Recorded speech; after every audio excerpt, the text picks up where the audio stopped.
नमस्कार दोस्तों, आप सभी का daily MCQ by Rupesh YouTube channel पर स्वागत है।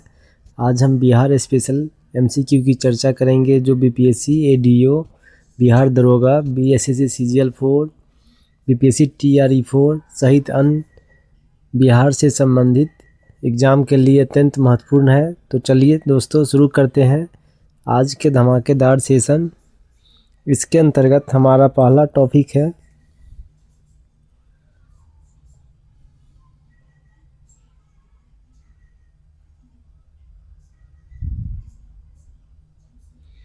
बिहार सामान्य परिचय। 12वीं सदी में बौद्ध बिहारों की बहुलता के कारण इस क्षेत्र का नाम बिहार पड़ा। बौद्ध अनुयायियों के निवास स्थल को बिहार कहा जाता था। इनमें बौद्ध भिक्षुओं के प्रार्थना स्थल चैत्य भी होता था। नालंदा महाविहार, विक्रमशिला महाविहार एवं औदंतपुरी महाविहार बिहार में स्थित प्रमुख विहार थे। सर्वप्रथम अरब मुस्लिम आक्रमणकारियों ने इन बिहारों को बिहार कहकर संबोधित करना प्रारंभ किया।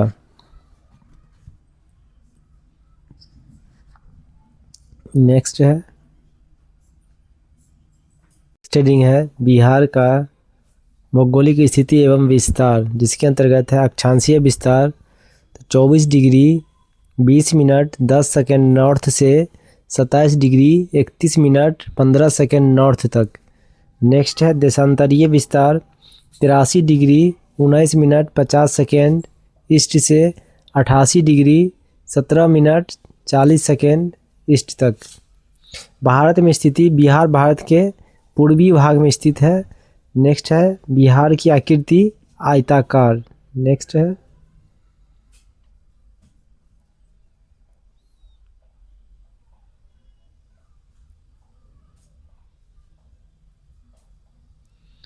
नेक्स्ट हेडिंग है बिहार के प्रमंडल एवं संबंधित जिले। तो बिहार में प्रमंडल की संख्या 9 है। इसके अंतर्गत पहला प्रमंडल सारण प्रमंडल है। सारण प्रमंडल में जिलों की संख्या 3 है। सारण प्रमंडल का मुख्यालय छपरा है। संबंधित जिला है सारण, सिवान, गोपालगंज। नेक्स्ट है तिरहुत प्रमंडल। तिरहुत प्रमंडल से संबंधित जिलों की संख्या 6 है। तिरहुत प्रमंडल का मुख्यालय मुजफ्फरपुर है। तिरहुत प्रमंडल से संबंधित जिला है पश्चिमी चंपारण, पूर्वी चंपारण, मुजफ्फरपुर, वैशाली, सीतामढ़ी, शिवहर। नेक्स्ट है दरभंगा प्रमंडल। दरभंगा प्रमंडल से में जिलों की संख्या 3 है। दरभंगा प्रमंडल का मुख्यालय दरभंगा है। संबंधित जिला है मधुबनी, दरभंगा, समस्तीपुर। नेक्स्ट है कोसी प्रमंडल। कोसी प्रमंडल से संबंधित जिला की संख्या 3 है। कोसी प्रमंडल का मुख्यालय सहरसा है। संबंधित जिला सुपौल, मधेपुरा, सहरसा। नेक्स्ट है पूर्णिया। पूर्णिया प्रमंडल में जिला की संख्या 4 है। पूर्णिया प्रमंडल का मुख्यालय पूर्णिया है। संबंधित जिला अररिया, किशनगंज, पूर्णिया, कटिहार। नेक्स्ट है पटना प्रमंडल। पटना प्रमंडल में जिला की संख्या 6 है। मुख्यालय पटना है। संबंधित जिला पटना, नालंदा, भोजपुर, बक्सर, कैमूर, रोहतास। नेक्स्ट है मगध प्रमंडल। मगध प्रमंडल में जिला की संख्या 5 है। मगध प्रमंडल का मुख्यालय गया है। संबंधित जिला गया, औरंगाबाद, नवादा, जहानाबाद, अरवल। नेक्स्ट है मुंगेर प्रमंडल। मुंगेर प्रमंडल में जिला की संख्या 6 है। मुख्यालय मुंगेर। संबंधित जिला मुंगेर, जमुई, लखीसराय, शेखपुरा, बेगूसराय, खगड़िया। नेक्स्ट है भागलपुर प्रमंडल। संबंधित जिलों की संख्या 2 है। मुख्यालय भागलपुर। संबंधित जिला भागलपुर, बांका। नेक्स्ट हेडिंग है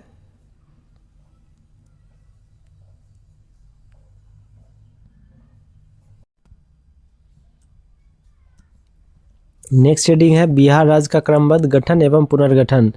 12 दिसंबर 1911 को दिल्ली दरबार में पृथक बिहार राज्य बनाने की घोषणा की गई। नेक्स्ट है 22 मार्च 1912 को बिहार, झारखंड एवं उड़ीसा सहित राज्य गठन की अधिसूचना की गई। नेक्स्ट है 1 अप्रैल 1912 बिहार, झारखंड एवं उड़ीसा सहित राज्य का गठन हुआ, बिहार राज्य का गठन हुआ। नेक्स्ट है 1 अप्रैल 1936 को बिहार से पृथक उड़ीसा, वर्तमान उड़ीसा राज्य का गठन हुआ। नेक्स्ट है 15 नवंबर 2000 ईस्वी बिहार से पृथक झारखंड राज्य का गठन हुआ, जो बिहार का अंतिम विभाजन था। नेक्स्ट हेडिंग है बिहार विशेष तथ्य। बिहार स्थापना दिवस 22 मार्च। बिहार का क्षेत्रफल 94,163 वर्ग किलोमीटर। बिहार की कुल जनसंख्या 10,40,99,452, जनगणना 2011 के अनुसार। नेक्स्ट है कुल जनसंख्या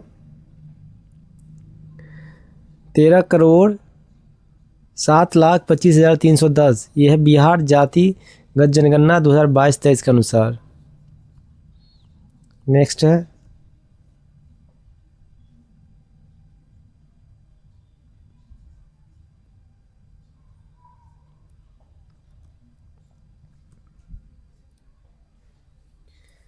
लंबाई। बिहार की लंबाई उत्तर से दक्षिण 345 किलोमीटर, चौड़ाई पूर्व से पश्चिम 483 किलोमीटर, समुद्र तल से ऊंचाई 173 फीट 53 मीटर। नेक्स्ट है औसत वर्षा 112 सेंटीमीटर। नेक्स्ट है भारत के कुल क्षेत्रफल का 2.86%। नेक्स्ट है भारत का 12वां बड़ा राज्य। क्षेत्रफल की दृष्टि से बिहार भारत का 12वां बड़ा राज्य है, जबकि जनसंख्या की दृष्टि से तीसरा सबसे बड़ा राज्य है। नेक्स्ट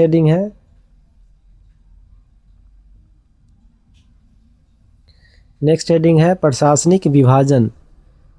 बिहार में प्रमंडल की संख्या 9 है, जिला 38 है, 38वां जिला अरवल है, अनुमंडल 101, प्रखंड सह अंचल 534, पंचायत की संख्या 8,053, नगर निगम की संख्या 19, 19वां नगर निगम सहरसा है, नगर परिषद की संख्या 88, नगर पंचायत की संख्या 154, पुलिस जिला 44।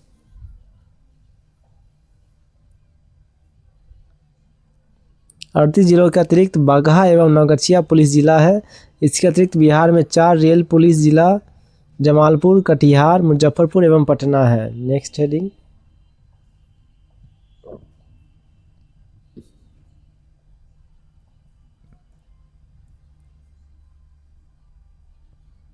नेक्स्ट हेडिंग है बिहार की विधायिका।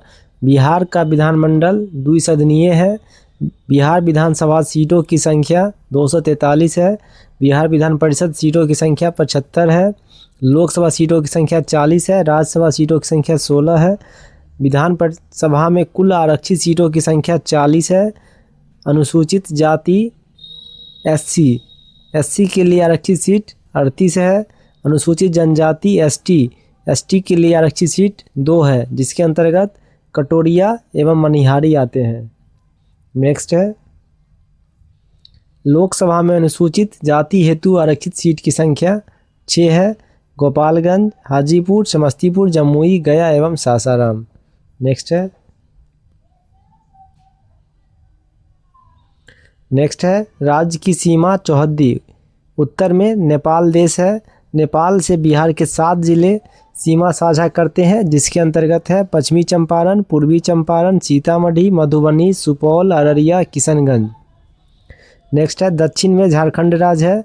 झारखंड के साथ बिहार के 8 जिले सीमा साझा करते हैं, जिसके अंतर्गत पहला रोहतास, सेकेंड औरंगाबाद, गया, नवादा, जमुई, बांका, भागलपुर, कटिहार है। नेक्स्ट है पूर्व में पश्चिम बंगाल राज्य है। पश्चिम बंगाल से बिहार के 3 जिले सीमा साझा करते हैं, जिसके अंतर्गत पहला किशनगंज, फिर पूर्णिया, कटिहार। नेक्स्ट है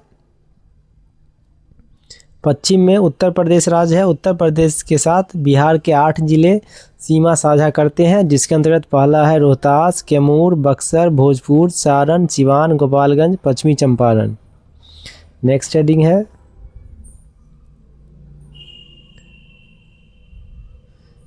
हेडिंग है बिहार के राजकीय प्रतीक है, जिसके अंतर्गत पहला है राजकीय चिन्ह बोधि वृक्ष है, जो 2 स्वास्तिक चिन्हों से घिरा हुआ बोधि वृक्ष।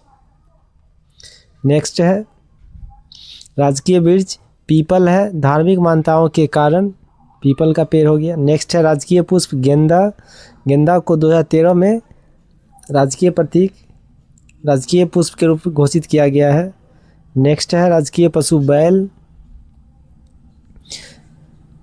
बैल को 2013 में राजकीय पशु घोषित किया गया है। इससे पूर्व बिहार का राजकीय पशु रीछ था। नेक्स्ट है राजकीय पक्षी, वर्तमान में गौरैया है, 2013 से पूर्व फाख्ता था। नेक्स्ट है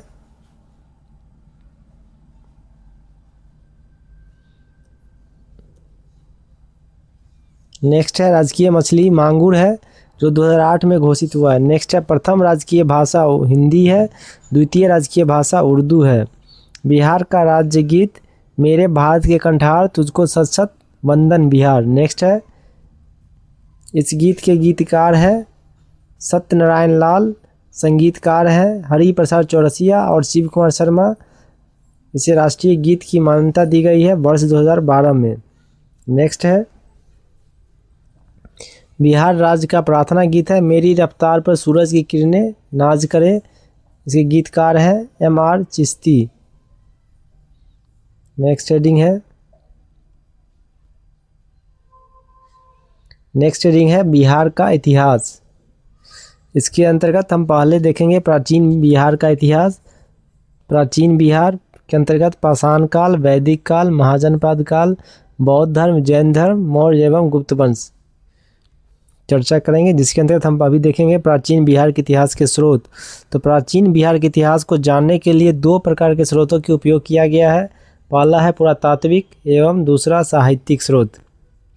नेक्स्ट हेडिंग है पुरातात्विक स्रोत। पुरातात्विक स्रोत के अंतर्गत देखेंगे पूर्व ऐतिहासिक युग के लिए मुंगेर, चिरांद, सारण, चेचर, वैशाली, मनेर, पटना एवं सोनपुर, सारण से त्राम प्रस्तुएं एवं मृदमांड प्राप्त हुए हैं। मौर्यकालीन अभिलेख लौरिया, नंदनगढ़, लौरिया, अरेराज, रामपुरवा आदि स्थानों से प्राप्त हुए हैं। बराबर की गुफाएं राजगीर, नालंदा, पाटलिपुत्र, विक्रमशिला से प्राप्त स्मारक, खुदाई से प्राप्त सिक्के, मनके एवं मूर्तियां आदि प्रमुख पुरातात्विक स्रोत हैं। साहित्यिक स्रोत के अंतर्गत हम देखेंगे रामायण, महाभारत, पुराण, बौद्ध रचनाएं, अंगुत्तर निकाय, दीर्घ निकाय, विनय पिटक, जैन रचनाएं, भगवती सूत्र आदि प्रमुख साहित्यिक स्रोत हैं। इसके अतिरिक्त यात्रियों के विवरण जैसे मेगास्थनीज, इंडिका, पाहियान, इत्सिंग, हेमसांग के यात्रा वृत्तांत। नेक्स्ट है कौटिल्य के अर्थशास्त्र एवं स्थानीय लेखकों के विवरण से प्राचीन बिहार के इतिहास की विस्तृत जानकारी मिलती है। नेक्स्ट है पाषाण काल। प्रागैतिहासिक काल में मानव द्वारा पाषाण पत्थर का प्रयोग शिकार के लिए किया जाता था। पाषाण के प्रयोग करने वाले काल को पाषाण काल के रूप में या प्रागैतिहासिक काल के रूप में जाना जाता है। पाषाण काल को पत्थरों के प्रयोग एवं मानव विकास के आधार पर 3 भागों में बांटा गया है। इसके अंतर्गत हम पहला देखेंगे पूरा पाषाण काल। इस काल में मानव अखेटक एवं खाद्य संग्राहक था। दक्षिण बिहार में मुंगेर एवं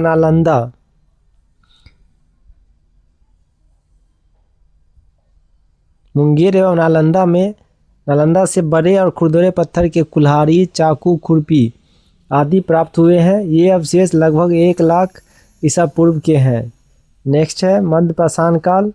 इस काल में मानव अखेटक, खाद्य संग्राहक एवं पशुपालक था। मानव द्वारा पहला पालतू पशु कुत्ता है। नेक्स्ट है दक्षिण बिहार में मुंगेर से छोटे आकार के तेज धार वाले औजार प्राप्त हुए हैं। ये अवशेष लगभग 40,000 से 10,000 ईसा पूर्व के हैं। नेक्स्ट हेडिंग है नव पाषाण काल। इस काल में मानव खाद्य उत्पादक हो गया था और मानव बस्तियों में निवास करने लगा था।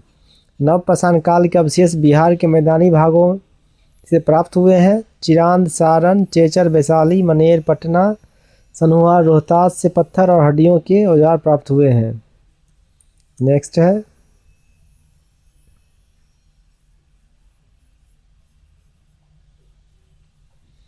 है कैमूर की पहाड़ियों, नवादा और जमुई से गुफा चित्र प्राप्त हुए हैं। ये अवशेष लगभग 2500 ईसा पूर्व के हैं। नेक्स्ट हेडिंग है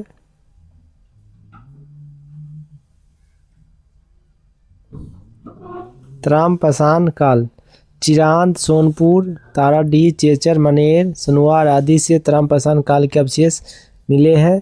इस काल में पत्थर के औजार के अतिरिक्त तांबा उपयोग के प्रमाण मिले हैं। नेक्स्ट है, ये अवशेष लगभग 1000 ईसा पूर्व के हैं। वैदिक काल, आर्यों द्वारा स्थापित सभ्यता को वैदिक सभ्यता कहा गया है क्योंकि इस सभ्यता का इतिहास वेदों पर आधारित है। वैदिक सभ्यता को 2 वर्गों में विभाजित किया गया है। पहला है पूर्व वैदिक काल, दूसरा उत्तर वैदिक काल। पूर्व वैदिक काल की अवधि 1500 से 1000 ईसा पूर्व है। उत्तर वैदिक काल की अवधि 1000 से 600 ईसा पूर्व है।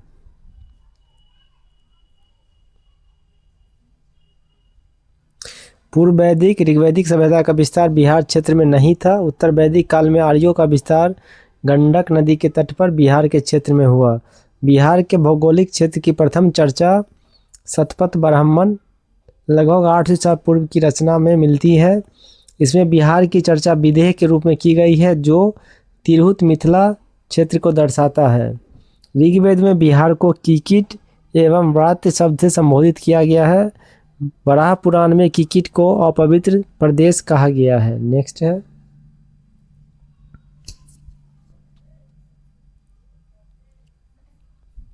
नेक्स्ट हेडिंग है महाजनपद काल। प्रारंभ में छोटे छोटे कबीले राजनीतिक केंद्र होते थे। कबीलों के आकार में वृद्धि के कारण राजनीतिक उत्थान हुआ जिसमें कबीलों का विस्तार जन के रूप में, उसके बाद जनपद के रूप में, अंत में महाजनपदों के रूप में हुआ। जनपद, महाजनपद। इन महाजनपदों का विस्तार उत्तर भारत, पश्चिम भारत एवं मध्य भारत में था। दक्षिण भारत में एकमात्र महाजनपद का प्रमाण मिलता है। यह महाजनपद ही भारत में राजनीतिक उत्थान का केंद्र बिंदु बना। बौद्ध ग्रंथ अंगुत्तर निकाय एवं जैन ग्रंथ भगवती सूत्र में 6ठी शताब्दी ईसा पूर्व में 16 महाजनपदों की जानकारी मिलती है।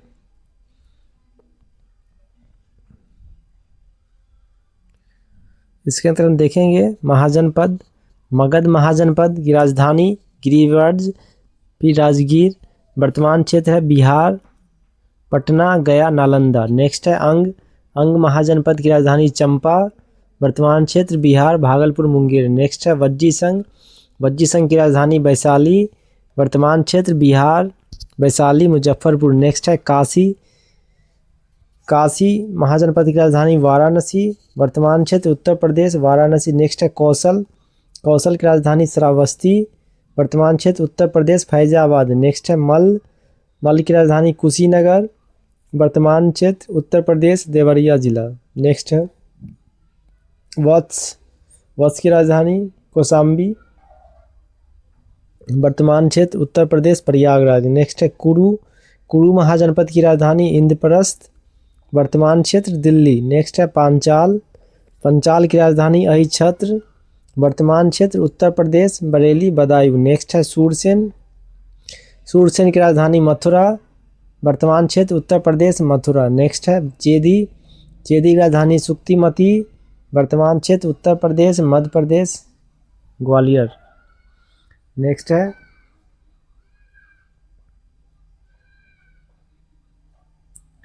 नेक्स्ट है अवंती महाजनपद, राजधानी उज्जैन, महिष्मती, वर्तमान क्षेत्र मध्य प्रदेश, उज्जैन जिला। नेक्स्ट है मत्स्य, राजधानी विराटनगर, वर्तमान क्षेत्र राजस्थान, जयपुर। नेक्स्ट है अस्मक, राजधानी पोतन या पोटली, वर्तमान क्षेत्र महाराष्ट्र, तेलंगाना, दक्षिण भारत का एकमात्र महाजनपद। नेक्स्ट है कम्बोज, हाटक और राजपुर है राजधानी, वर्तमान क्षेत्र है पश्चिमी पाकिस्तान एवं पूर्वी अफगानिस्तान। नेक्स्ट है गांधार, राजधानी तक्षशिला, वर्तमान क्षेत्र पश्चिमी पाकिस्तान एवं पूर्वी अफगानिस्तान। नेक्स्ट है 16 महाजनपद को 3 महाजनपद का विस्तार क्षेत्र बिहार में था। 16 महाजनपद में 3 महाजनपद बिहार से है, जिसके अंतर्गत पहला वैशाली में है जो वज्जी लिच्छवी नाम से है। एक है मगध, पटना, गया, नालंदा क्षेत्र, अंग भागलपुर, मुंगेर क्षेत्र। नेक्स्ट हेडिंग है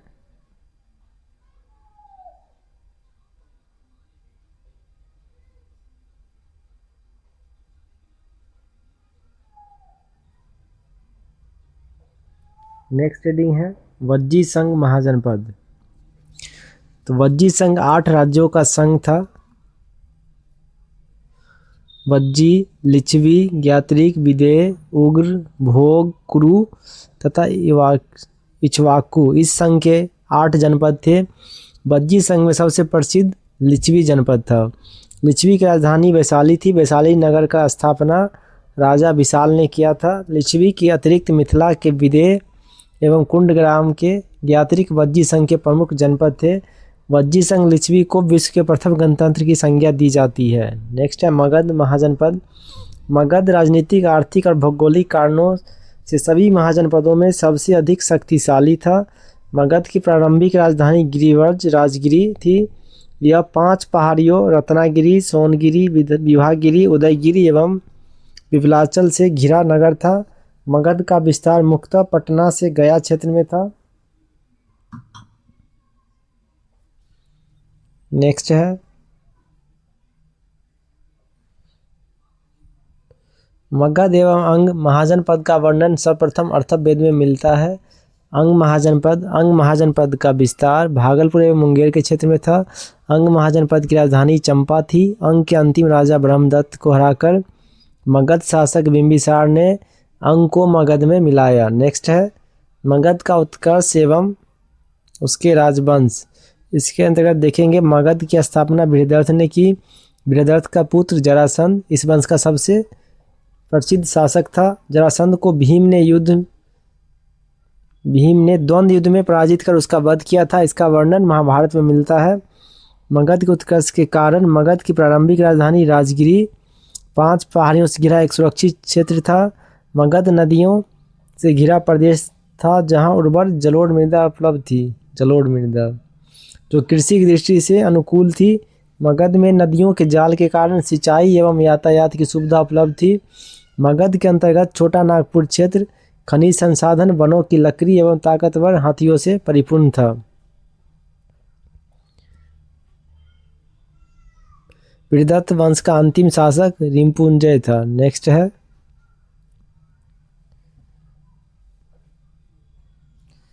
नेक्स्ट हेडिंग है हर्यक वंश 544 से 412 ईसा पूर्व। इसके अंतर्गत पहला शासक था बिंबिसार 544 से 492 ईसा पूर्व।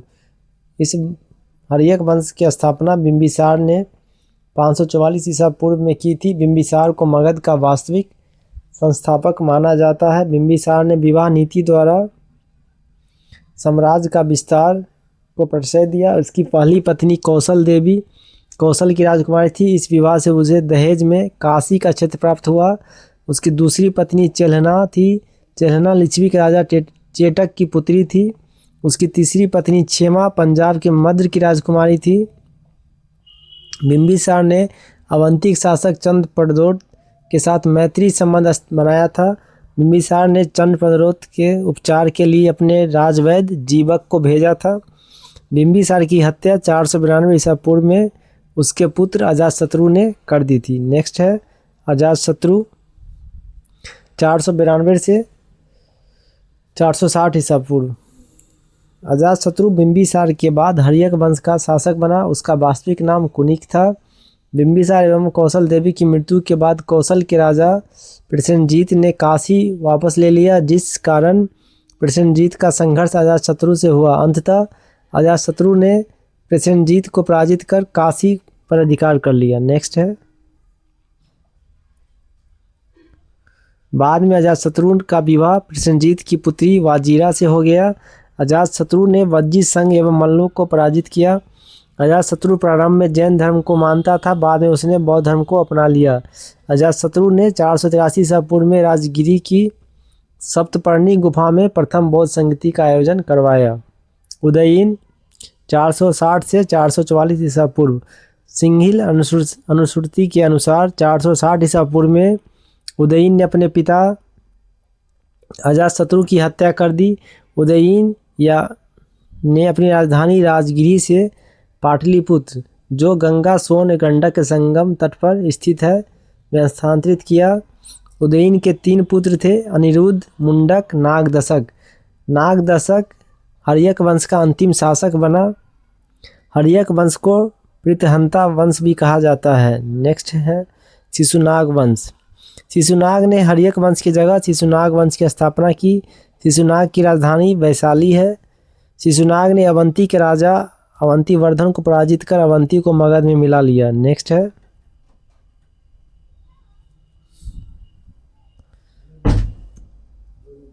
इसके अतिरिक्त शिशुनाग ने वत्स एवं कौशाम्बी को भी मगध में शामिल किया। 394 ईसा पूर्व में शिशुनाग की मृत्यु के बाद कालाशोक मगध का शासक बना। पुराणों में उसे काकवर्ण कहा गया है। कालाशोक को पुराणों में काकवर्ण कहा गया है। कालाशोक के समय मगध की राजधानी पुनः पाटलिपुत्र हो गई। नेक्स्ट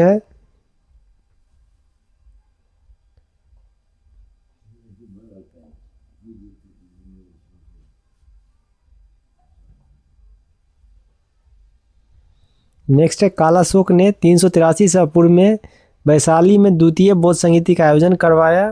कालाशोक की मृत्यु के बाद उसके 10 पुत्रों ने शासन चलाया। शिशुनाग वंश का अंतिम शासक नंदीवर्धन था। नेक्स्ट है नंद वंश। महापद्म नंद ने 344 ईसा पूर्व में शिशुनाग वंश को समाप्त कर नंद वंश की स्थापना की। महापद्म ने एक राट अथवा एक छत्र की उपाधि धारण की। पाली ग्रंथों में महापद्म नंद को उग्रसेन कहा गया है। फिर पुराणों में उसे परशुराम का दूसरा अवतार बताया गया है।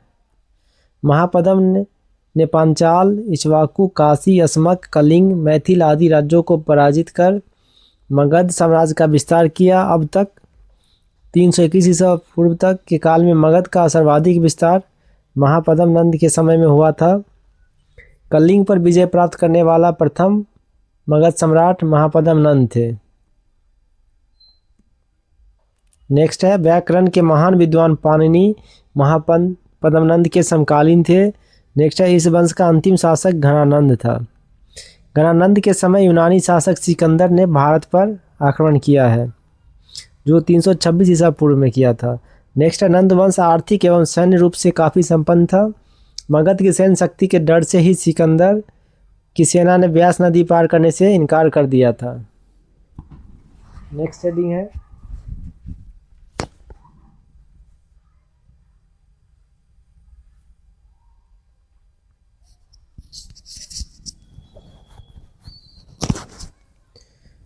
घनानंद ने अपने दरबार में ब्राह्मण चाणक्य का अपमान किया था। चाणक्य ने चंद्रगुप्त मौर्य की सहायता से घनानंद की हत्या करवा दी। नंद वंश के पतन के पश्चात चंद्रगुप्त मौर्य के नेतृत्व में मौर्य वंश की स्थापना हुई। नेक्स्ट हेडिंग है मौर्य वंश 321 से 184 ईसा पूर्व। चंद्रगुप्त मौर्य 321 से 298 ईसा पूर्व। जस्टिन एवं स्ट्रेबो ने चंद्रगुप्त मौर्य को सेंड्रोकोट्स कहा, जिसकी पुष्टि विलियम जोन्स ने भी की है। प्लूटार्क एवं एरियन ने चंद्रगुप्त मौर्य को एंड्रोकोट्स के रूप में चिन्हित किया है। चंद्रगुप्त मौर्य के गुरु चाणक्य कौटिल्य थे। उनका वास्तविक नाम विष्णुगुप्त था। उन्हीं की सहायता से चंद्रगुप्त ने 321 ईस्वी में मौर्य वंश की स्थापना की। चंद्रगुप्त मौर्य ने 305 ईसा पूर्व में सिकंदर के उत्तराधिकारी सेल्यूकस निकेटर के साथ युद्ध किया। युद्ध पश्चात हुई संधि में चंद्रगुप्त को काबुल, कंधार, मकरान एवं हेरात का क्षेत्र प्राप्त हुआ। बदले में चंद्रगुप्त ने सेल्यूकस को 500 हाथी उपहार में दिए। नेक्स्ट है युद्ध पश्चात चंद्रगुप्त मौर्य का विवाह यूनानी राजकुमारी हेलन कॉर्नेलिया सेल्यूकस की पुत्री से हुआ। सेल्यूकस ने चंद्रगुप्त मौर्य के दरबार में राजदूत मेगास्थनीज को भेजा। मेगास्थनीज ने इंडिका की रचना की। नेक्स्ट है चंद्रगुप्त मौर्य के साम्राज्य का विस्तार उत्तर में हिंदुकुश पर्वत, ईरान तक, दक्षिण में कर्नाटक तथा पश्चिम में सौराष्ट्र तथा पूर्व में बंगाल तक था। नेक्स्ट है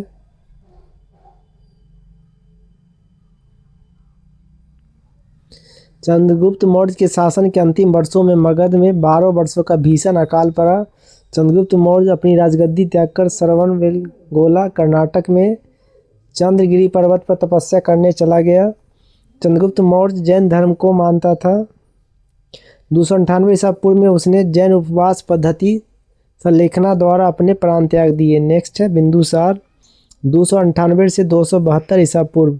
बिंदुसार चंद्रगुप्त मौर्य का उत्तराधिकारी था। बिंदुसार अमित्रघात सिंहसेन नाम से भी प्रसिद्ध थे। स्ट्रोबो के अनुसार सीरिया के राजा एंटियोकस ने डायमेकस नामक राजदूत को बिंदुसार के दरबार में भेजा था। बिंदुसार के दरबार में मिस्र के राजा टॉलमी फिलाडेल्फस ने डायनोसियस नामक राजदूत भेजा था।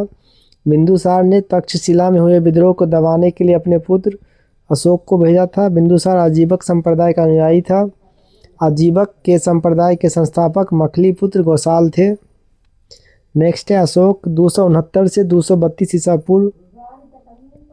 बिंदुसार की मृत्यु के 4 वर्षों बाद अशोक मौर्य वंश की गद्दी पर बैठा। इससे पूर्व वह उज्जैन का राज्यपाल था। पुराणों में अशोक को अशोकवर्धन कहा गया है। मास्की एवं गुर्जरा के अतिरिक्त नेतूर तथा उद्गोलम के अभिलेख में अशोक का नाम उल्लेख मिलता है।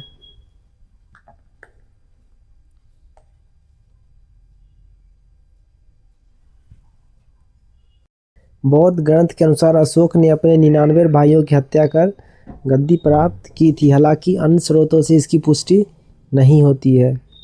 अशोक ने अपने शासन के 90वें वर्ष में कलिंग युद्ध 261 ईसा पूर्व में किया था। कलिंग को मगध में सम्मिलित किया। नेक्स्ट है अशोक के 13वें शिलालेख में कलिंग युद्ध का वर्णन है। कलिंग युद्ध के बाद अशोक ने बौद्ध धर्म को अपनाया। उससे पूर्व वह शैव धर्म को मानता था। दिव्यावधान के अनुसार उपगुप्त ने अशोक को बौद्ध धर्म की दीक्षा दी। नेक्स्ट हेडिंग है अशोक के शासन के महत्वपूर्ण वर्ष। 90वें वर्ष में कलिंग युद्ध, 10वें वर्ष में बोध गया की यात्रा, 12वें वर्ष में निगाली सागर की यात्रा, 13वें वर्ष में धम्म का शिलालेखों में अंकन, 14वें वर्ष में धम्म महामात्र की नियुक्ति, 20वें वर्ष में लुम्बिनी की यात्रा। अशोक ने कर को घटाकर 1/8 कर दिया। अशोक ने बौद्ध धर्म के प्रचार के लिए अपने पुत्र महेंद्र एवं पुत्री संघमित्रा को श्रीलंका भेजा था। नेक्स्ट है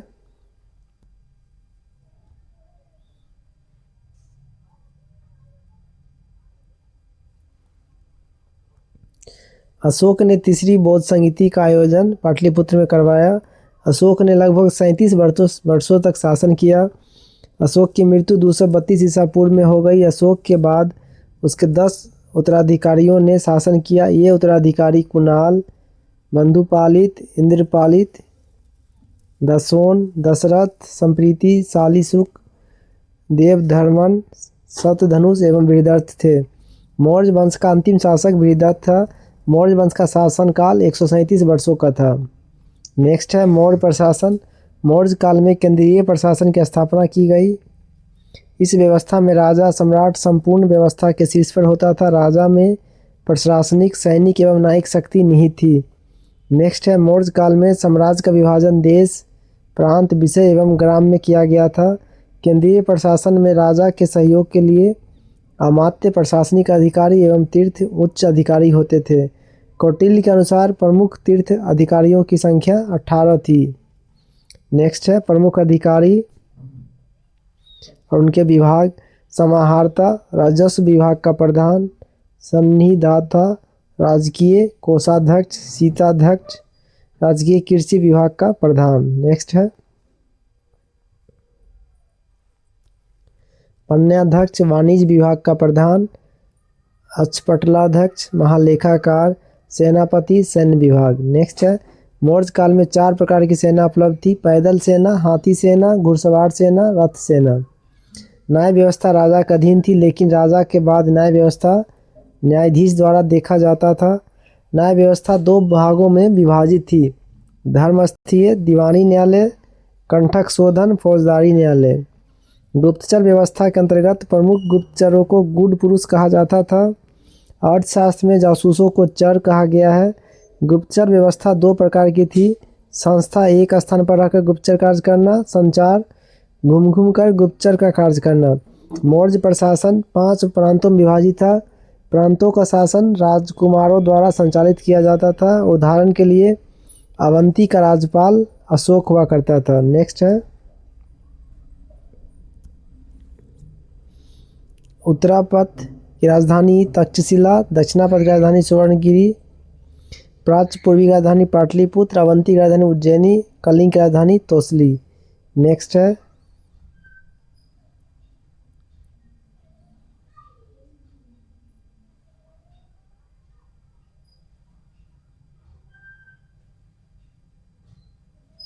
नेक्स्ट रीडिंग है प्रांतों का विभाजन विषय के रूप में किया गया था। विषय का प्रधान विषयपति या प्रादेशिक कहलाता था। विषयों का विभाजन ग्राम के रूप में किया गया था। ग्राम का प्रधान ग्रामिक कहलाता था। 10 गांवों के समूह के प्रमुख को गोप कहा जाता था। नगर प्रशासन का संचालन 6 समिति द्वारा किया जाता था। मेगास्थनीज के अनुसार सभी समितियों में 5 सदस्य होते थे, अर्थात कुल 30 सदस्य द्वारा नगर का संचालन किया जाता था। अर्थव्यवस्था मौर्य काल में राजकीय आय का स्रोत कृषि, उद्योग एवं व्यापार था। सर्वाधिक आय कृषि से प्राप्त होती थी। कृषि पर 1/6 कर प्राप्त किया जाता था। सरकारी भूमि को सीता भूमि कहा जाता था। उद्योग एवं व्यापार से 1/10 कर प्राप्त किया जाता था। मौर्य काल में सबसे प्रमुख व्यापारिक बंदरगाह भरूच गुजरात था। करों की चोरी के संदर्भ में मृत्यु दंड का प्रावधान किया गया था। सामाजिक व्यवस्था कौटिल्य के अनुसार मौर्यकालीन समाज ब्राह्मण, क्षत्रिय, वैश्य एवं शूद्र 4 वर्णों में विभाजित था। मेगास्थनीज के अनुसार मौर्यकालीन समाज 7 वर्गों में विभाजित था। दार्शनिक, किसान, अहीर, कारीगर, सैनिक, निरीक्षक एवं सभासद।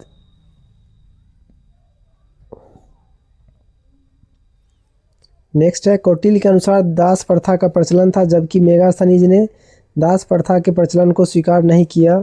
मौर्यकालीन समाज में महिलाओं की स्थिति अच्छी थी, लेकिन वेश्यावृत्ति के भी प्रमाण मिले हैं।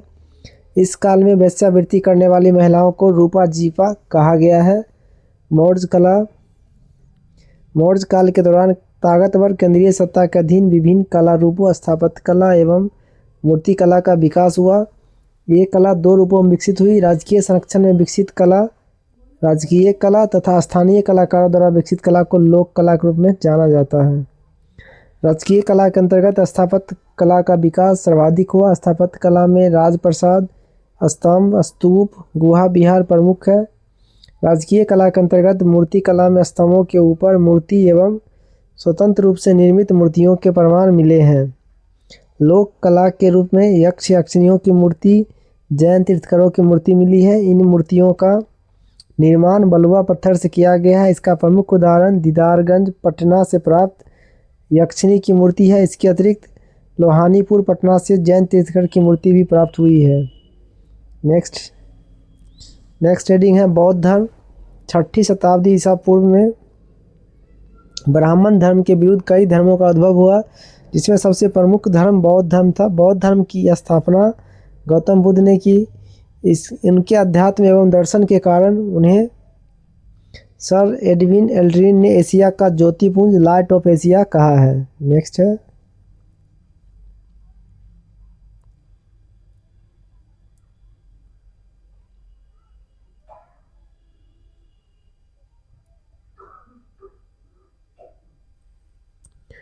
नेक्स्ट है बुद्ध ने 4 दृश्य देखे। बूढ़ा व्यक्ति, बीमार व्यक्ति, एक शव और एक सन्यासी। इन्हीं दृश्यों को देखने के पश्चात उन्होंने गृह त्याग का निर्णय लिया। बुद्ध 29 वर्ष की आयु में गृह त्याग कर सन्यास को अपना लिया। सन्यास के दौरान उन्होंने अपने वैशाली में अपने प्रथम गुरु अलार कलाम तथा राजगिरी में अपने द्वितीय गुरु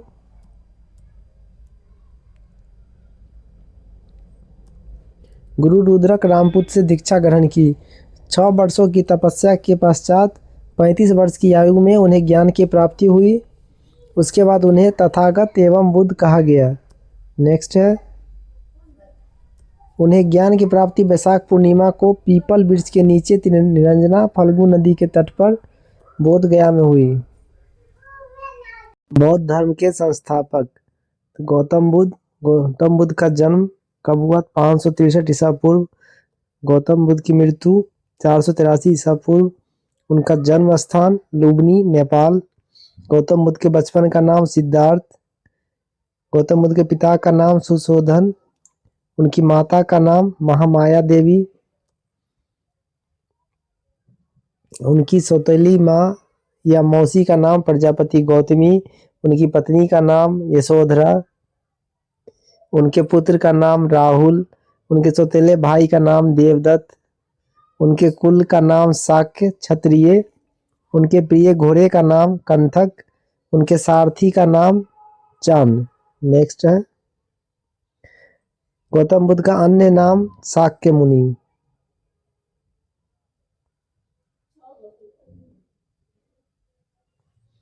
नेक्स्ट हेडिंग है बौद्ध धर्म के 4 आर्य सत्य। दुख, संसार दुखमय है। दुख समुदाय, दुख का कारण तृष्णा है। दुख निरोध, दुख निवारण हेतु तृष्णा पर विजय आवश्यक है। दुख निरोध मार्ग, दुख निवारण हेतु अष्टांगिक मार्ग आवश्यक है। बौद्ध धर्म का अष्टांगिक मार्ग, इसके अंतर्गत पहला है सम्यक दृष्टि, सम्यक संकल्प, सम्यक वाक, सम्यक कर्म, सम्यक आजीव, सम्यक व्यायाम, सम्यक स्मृति, सम्यक समाधि। बौद्ध धर्म के त्रिरत्न है बुद्ध, धम्म, संघ। बुद्ध ने किस मार्ग का प्रतिपादन किया? तो मध्यम मार्ग। बुद्ध ने अपने उपदेश किस भाषा में दिए? तो पाली भाषा। नेक्स्ट है बुद्ध ने अपना पहला उपदेश सारनाथ ऋषिपतनम में दिया था। बुद्ध ने सर्वाधिक उपदेश कौशल की राजधानी श्रावस्ती में दिए थे। बुद्ध की मृत्यु 483 ईसा पूर्व में कुशीनगर मल में 80 वर्ष की आयु में हुई है। बौद्ध धर्म का परम लक्ष्य है निर्वाण की प्राप्ति। बुद्ध के पुनर्जन्म की कथा जातक कथा में मिलती है। नेक्स्ट है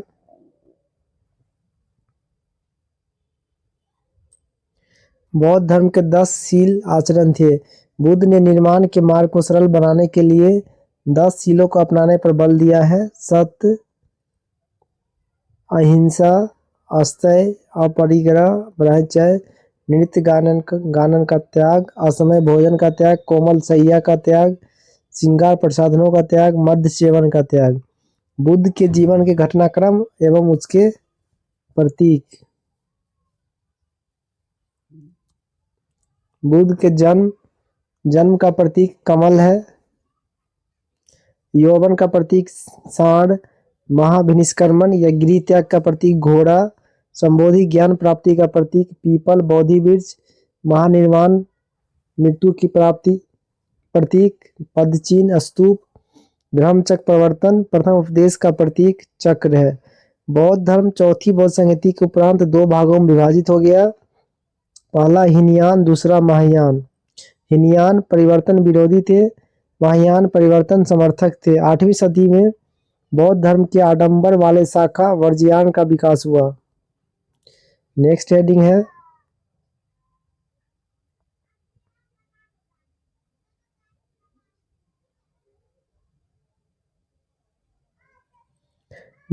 है बौद्ध संगीति सभा।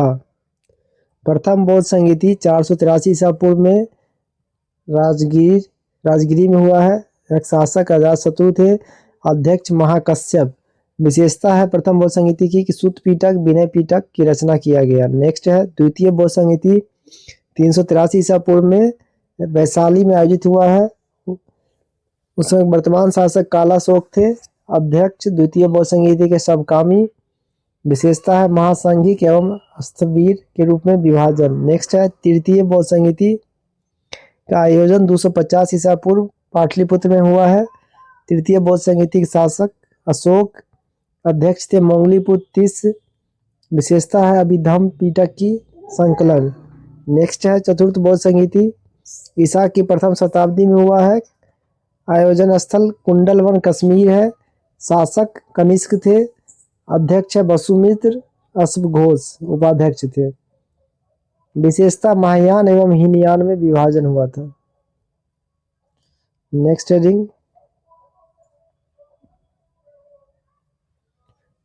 हेडिंग है बौद्ध धर्म के त्रिपीटक। सूत पीटक, विनय पीटक, अभिधम्म पीटक। सूत पीटक में बुद्ध के उपदेशों का संकलन है। इससे बृहत पीटक जिसका संकलन आनंद ने किया है। विनय पीटक संघ के नियमों का संकलन है।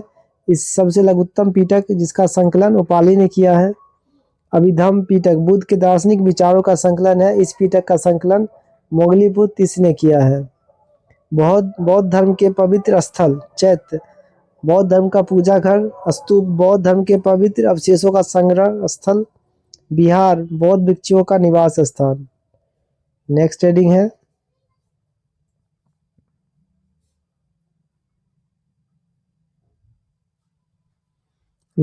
है जैन धर्म।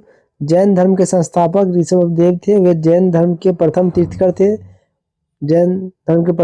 थे। ऋषभदेव को आदिनाथ, ऋषभनाथ भी कहा जाता है। जैन धर्म में कुल 24 तीर्थकर हुए। 23वें तीर्थकर पार्श्वनाथ थे। उनका जन्म काशी में हुआ था। उनके पिता अश्वसेन काशी के राजा थे। उन्हें ज्ञान की प्राप्ति सम्मेद पर्वत पर हुई थी। उन्हें 4 महावर्त की शिक्षा दी। पहला सत्य, अहिंसा, अस्तेय और परिग्रह। नेक्स्ट है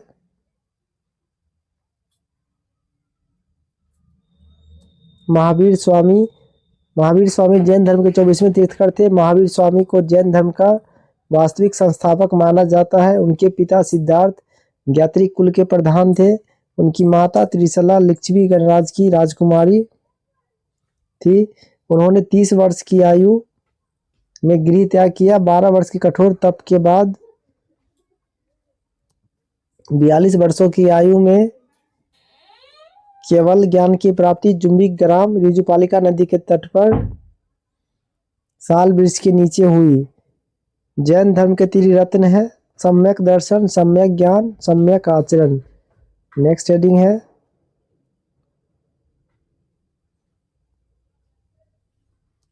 जैन धर्म। जैन धर्म के संस्थापक ऋषभदेव। जैन धर्म के कुल तीर्थकर की संख्या 24। जैन धर्म के 24वें तीर्थकर महावीर स्वामी। जैन धर्म के वास्तविक संस्थापक महावीर स्वामी। महावीर स्वामी के बचपन का नाम वर्धमान। महावीर का जन्म 540 ईसा पूर्व। महावीर की मृत्यु 418 ईसा पूर्व। महावीर का जन्म स्थान कुंडग्राम वैशाली।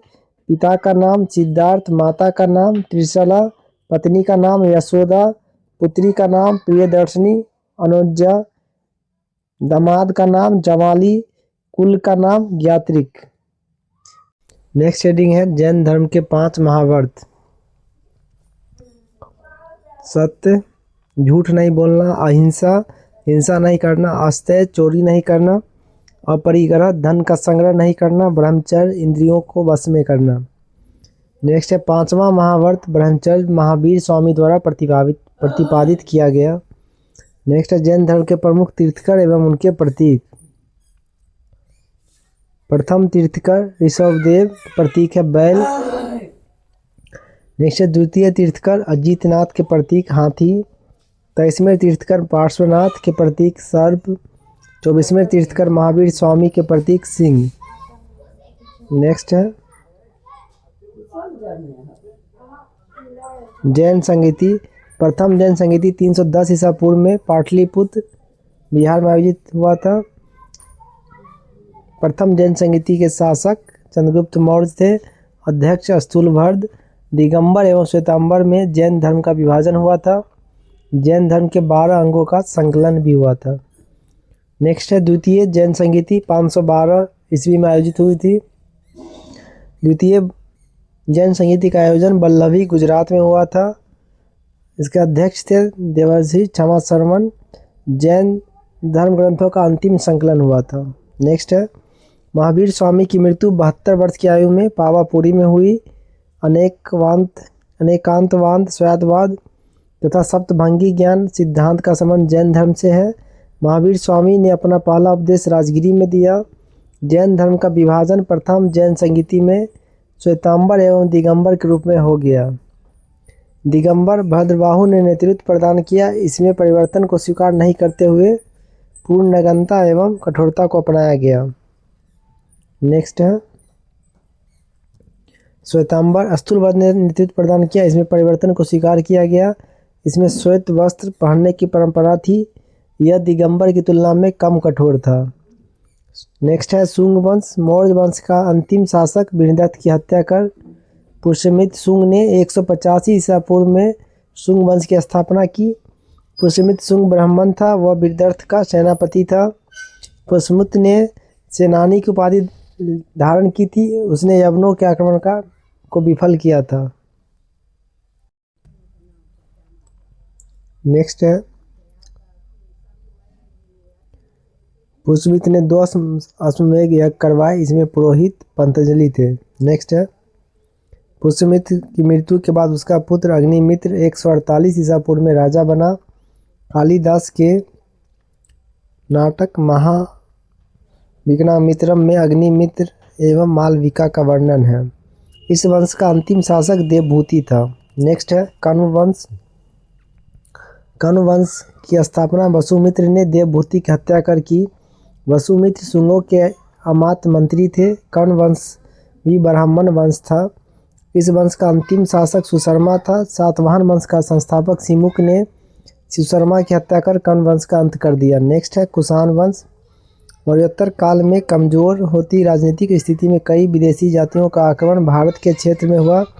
इनमें सबसे पहले हिंदू, यूनानी, उसके बाद शक एवं पल्लव आए। भारत आने वाले विदेशियों में कुषाण सबसे अंतिम में आए थे। नेक्स्ट है, कुषाण चीन के यूची तोखरी जाति संबंधी थे। कुषाण वंश का संस्थापक कुजुल कडफिसेस थे। नेक्स्ट है, कुषाण वंश का सबसे प्रमुख शासक कनिष्क था। कुषाण वंश की राजधानी पुरुषपुर, पेशावर एवं मथुरा थी। अशुभ घोष, जिन्होंने बुद्ध चरित्र की रचना की, को कनिष्क ने पाटलिपुत्र में से विजित किया था। कनिष्क के समय में गांधार एवं मथुरा कला का विकास हुआ। कनिष्क ने चौथी बौद्ध संगीति का आयोजन कुंडलवन कश्मीर में करवाया। कनिष्क ने 78 ईस्वी में राजा बनने के अवसर पर शक संवत चलवाया था। कनिष्क के समय सिल्क मार्ग पर कुषाणों का आधिपत्य था। नेक्स्ट है, गुप्त वंश। गुप्त वंश की स्थापना श्रीगुप्त 240 ईस्वी से 280 ईस्वी में की थी। श्रीगुप्त का उत्तराधिकारी घटोत्कच गुप्त 280 ईस्वी से 300 ईस्वी था। वह प्रथम गुप्त शासक था जिसने महाराजा की उपाधि ली थी। नेक्स्ट है, चंद्रगुप्त प्रथम 320 से 335 ईस्वी। गुप्त वंश का वास्तविक संस्थापक चंद्रगुप्त प्रथम को माना जाता है। उन्होंने 320 ईस्वी में गुप्त संवत चलाया। चंद्रगुप्त प्रथम ने लिच्छवियों की राजकुमारी कुमार देवी से विवाह किया था। वह प्रथम गुप्त शासक था जिसने महाराजा धीराज की उपाधि धारण की। नेक्स्ट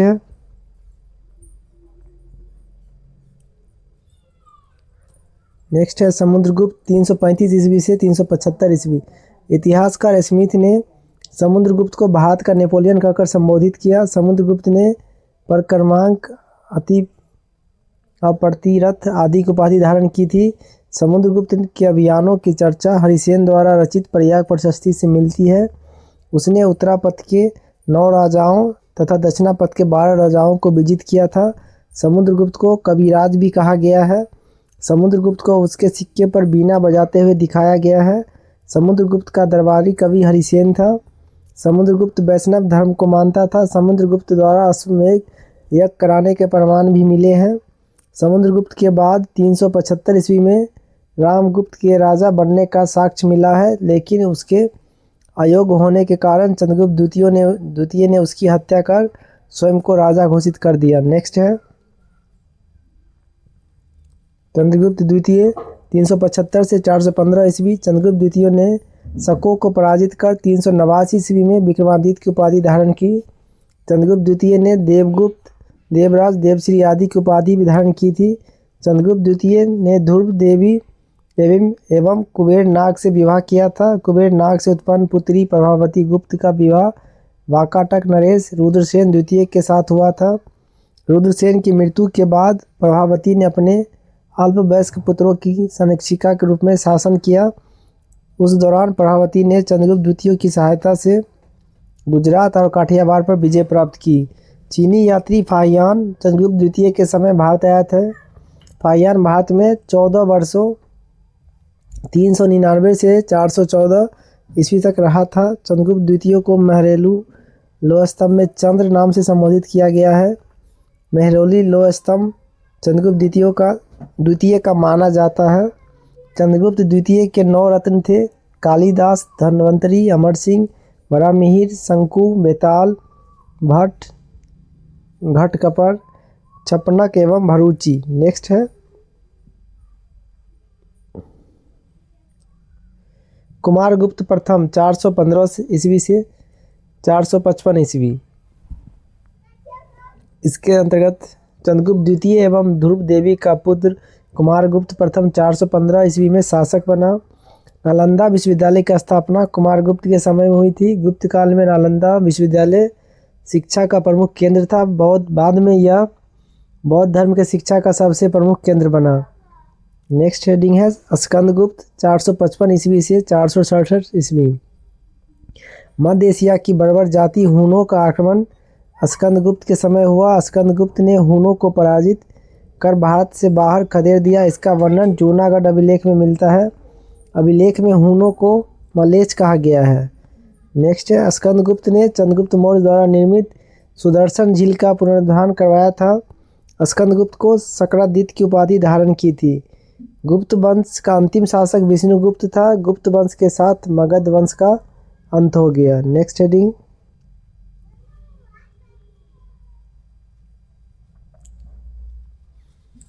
हेडिंग है नालंदा विश्वविद्यालय। नालंदा विश्वविद्यालय के प्राचीन काल में शिक्षा एवं बौद्ध धर्म का सबसे महान केंद्र था। इसकी स्थापना गुप्त काल के दौरान कुमारगुप्त ने की थी। बाद में हर्षवर्धन एवं पाल शासकों ने इसे संरक्षण एवं संवर्धन प्रदान किया। इस क्रम में जावा शासक बालपुत्र देव ने भी इसे संवर्धन प्रदान किया था। ह्वेनसांग की यात्रा के समय इस विश्वविद्यालय के प्रमुख आचार्य शीलभर थे। उस समय विश्वविद्यालय में 10,000 से अधिक विद्यार्थी तथा 1510 शिक्षक थे। इस विश्वविद्यालय में बौद्ध शिक्षा, अंतरिक्ष विज्ञान, चिकित्सा शास्त्र, गणित, दर्शन शास्त्र, व्याकरण जैसे विषयों की पढ़ाई होती थी।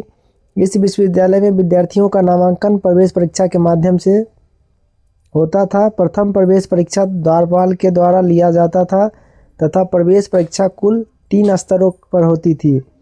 इस विश्वविद्यालय में स्थानीय विद्यार्थियों के अतिरिक्त चीन, Tibet, Sri Lanka, Indonesia, Japan, Korea आदि से विद्यार्थी शिक्षा ग्रहण करने आते थे।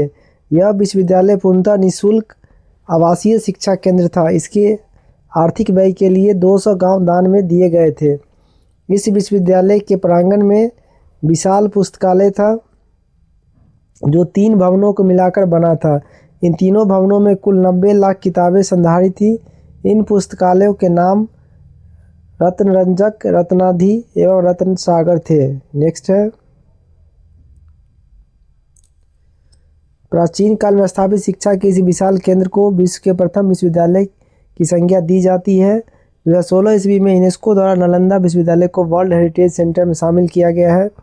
2006 में पूर्व राष्ट्रपति स्वर्गीय APJ अब्दुल कलाम के द्वारा दिए गए सुझाव पर 2010 ईस्वी में नालंदा यूनिवर्सिटी एक्ट पारित किया गया तथा नए नालंदा विश्वविद्यालय का निर्माण कर 2014 ईस्वी में इसे विश्वविद्यालय में पाठ्यक्रम का संचालन किया जा रहा है। नेक्स्ट हेडिंग है गुप्त साम्राज्य।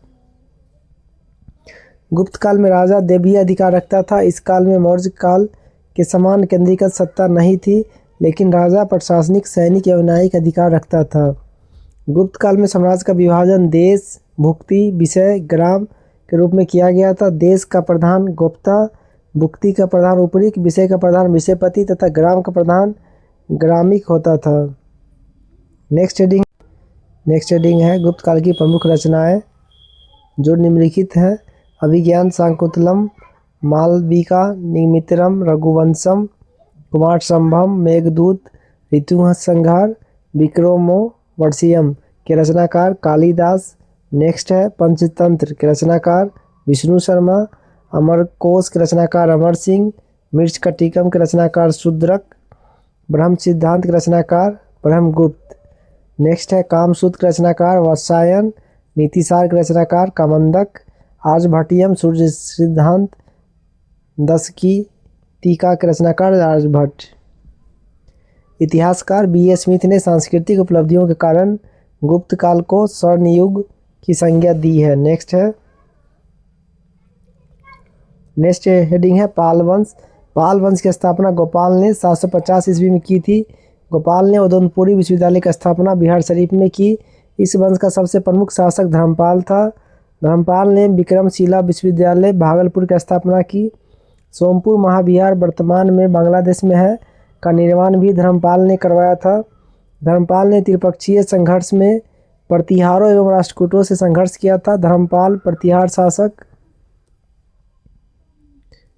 शासक वत्सराज से पराजित हुआ। बाद में धर्मपाल ने राष्ट्रकूट शासक ध्रुव और प्रतिहार शासक वत्सराज को पराजित किया।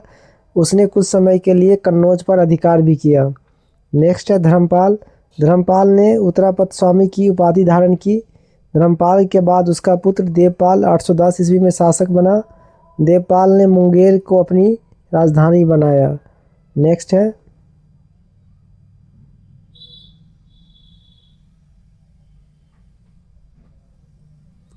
नेक्स्ट हेडिंग है देवपाल ने जावा इंडोनेशिया के शैलेंद्र वंशी शासक बालपुत्र देव को नालंदा में बिहार बनाने के लिए 5 गांव दान में दिए थे। देवपाल के बाद विग्रहपाल, महीपाल, रामपाल आदि ने शासन किया। पालकालीन कांसे की मूर्तियाँ अपनी कलात्मक के लिए काफ़ी प्रसिद्ध थी। भीमन एवं विठपाल इस कला के प्रवर्तक माने जाते हैं। प्राचीन बिहार इतिहास के विभिन्न वंश शासक, उनकी राजधानी। बृहदत्त की राजधानी गिरिवर्ज राजगिरी, मगध की प्रथम राजधानी। बिंबिसार की राजधानी गिरिवर्ज राजगिरी। उदयन की राजधानी पाटलिपुत्र। शिशुनाग की राजधानी वैशाली। कालाशोक की राजधानी पाटलिपुत्र। नंद वंश की राजधानी पाटलिपुत्र। नेक्स्ट है मौर्य वंश की राजधानी पाटलिपुत्र। कुषाण वंश की राजधानी पुरुषपुर एवं मथुरा। गुप्त वंश की राजधानी पाटलिपुत्र। पाल वंश की राजधानी मुंगेर। नेक्स्ट है प्राचीन बिहार इतिहास के प्रमुख साहित्य। अर्थशास्त्र के लेखक कौटिल्य। विशेषता राज प्रबंधन के लिए प्रसिद्ध बुद्ध चरित्र के लेखक अश्वघोष। विशेषता बौद्ध धर्म का महाकाव्य प्रज्ञा पारमिता के लेखक नागार्जुन। विशेषता शून्यवाद का सिद्धांत सीयूकी, लेखक ह्वेनसांग। विशेषता भारत का यात्रा विवरण। नेक्स्ट है इंडिका, लेखक मेगास्थनीज। विशेषता मौर्य साम्राज्य का विवरण। नेक्स्ट हेडिंग है मध्यकालीन बिहार का इतिहास। इसके अंतर्गत देखेंगे तुर्क शासन में बिहार, स्थानीय वंश कर्नाट वंश, अफगान शासन बिहार, शेरशाह सूरी सल्तनत काल में बिहार, मुगल काल में बिहार। नेक्स्ट है तुर्क शासन में बिहार। तुर्क शासक बख्तियार खिलजी। बिहार में तुर्क सत्ता की स्थापना का वास्तविक श्रेय बख्तियार खिलजी को जाता है। बख्तियार खिलजी कुतुबुद्दीन ऐबक का दास था। बख्तियार खिलजी के आक्रमण के समय बिहार में छोटे छोटे शासकों का शासन था। उत्तर बिहार में कर्नाट वंश का शासन था। बख्तियार खिलजी की पहली महत्वपूर्ण सफलता ओदंतपुरी बिहार शरीफ की विजय थी, जो कि 1198 ईस्वी में हुआ है। नेक्स्ट है बख्तियार खिलजी ने ओदंतपुरी के साथ नालंदा एवं विक्रमशिला विश्वविद्यालय को भी नष्ट कर दिया। इन विश्वविद्यालयों में उसने आग लगवा दी थी। बख्तियार खिलजी 1203 से 4 में नदिया बंगाल पर चढ़ाई की, जो सेन वंश की राजधानी थी। उस समय सेन वंश का शासक लक्ष्मण सेन था। लक्ष्मण सेन बिना लड़े ही डर कर भाग गया। बख्तियार ने इस क्षेत्र पर अधिकार कर लखनौती को अपनी राजधानी बनाया। बख्तियार की हत्या उसके एक अधिकारी अली मर्दान ने कर दी। उसके शव को बिहार शरीफ के इमादपुर में दफनाया गया।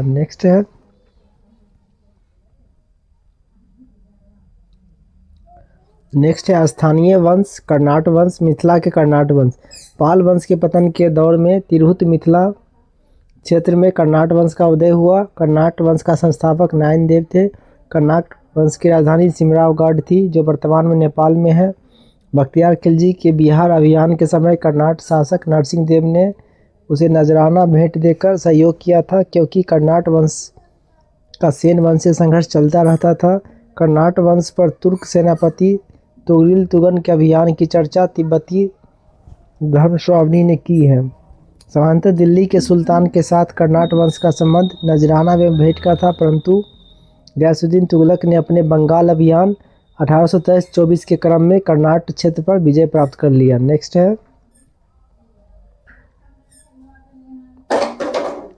गयासुद्दीन के अभियान के समय कर्नाट वंश का शासक हरि सिंह देव था। हरि सिंह देव 1279 से 1335 ईस्वी समाज सुधारक भी था। हरि सिंह इस वंश का अंतिम शासक था। उस समय पंजी प्रबंध का विकास हुआ था। मैथिली भाषा का विकास कर्नाटक राजवंश के दौरान हुआ था। नेक्स्ट हेडिंग है दिल्ली काल में बिहार। दिल्ली के सुल्तान एवं बंगाल शासकों के बीच निरंतर होने वाले संघर्ष में बिहार लंबे समय तक युद्ध में अखाड़ा बना रहा।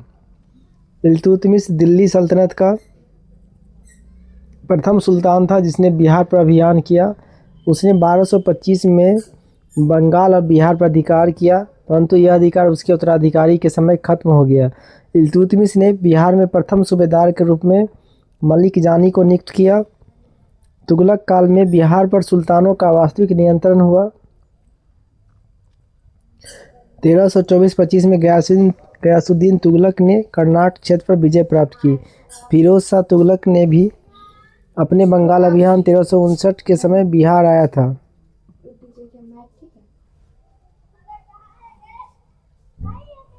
पटना और गया से उसके अभिलेख प्राप्त हुए हैं। राजगीर के जैन मंदिर का अभिलेखों में उसके द्वारा अनुदान देने की प्रमाण मिले हैं।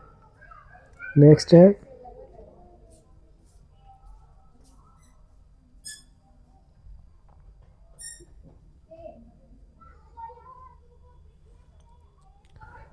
है तुगलक काल में बिहार की राजधानी बिहार शरीफ थी।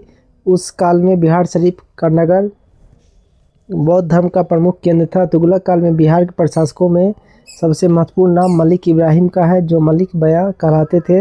इनका मकबरा बिहार शरीफ में पहाड़ी पर स्थित है। 13वीं शताब्दी के मध्य में मिन्हाज उस सिराज की रचना तबकाते नासरी में बिहार नाम का उल्लेख मिलता है। नेक्स्ट हेडिंग है अफगान शासन में बिहार।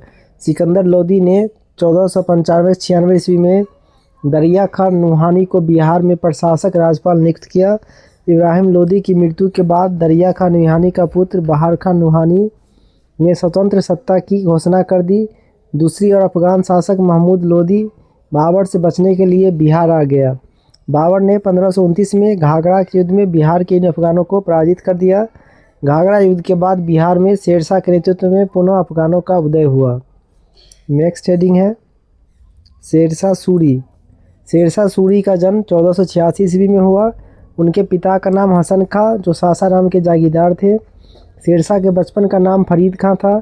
बहार खान नुहानी ने फरीद खां को शेर खां की उपाधि दी। नेक्स्ट है शेर खां ने नुहानियों के पतन के बाद बहार खां की विधवा लाड मलिका से विवाह कर बिहार क्षेत्र को अपने अधीन कर लिया। उसने बाद में मोहम्मद शाह की विधवा दद्दू बेगम से भी विवाह कर लिया।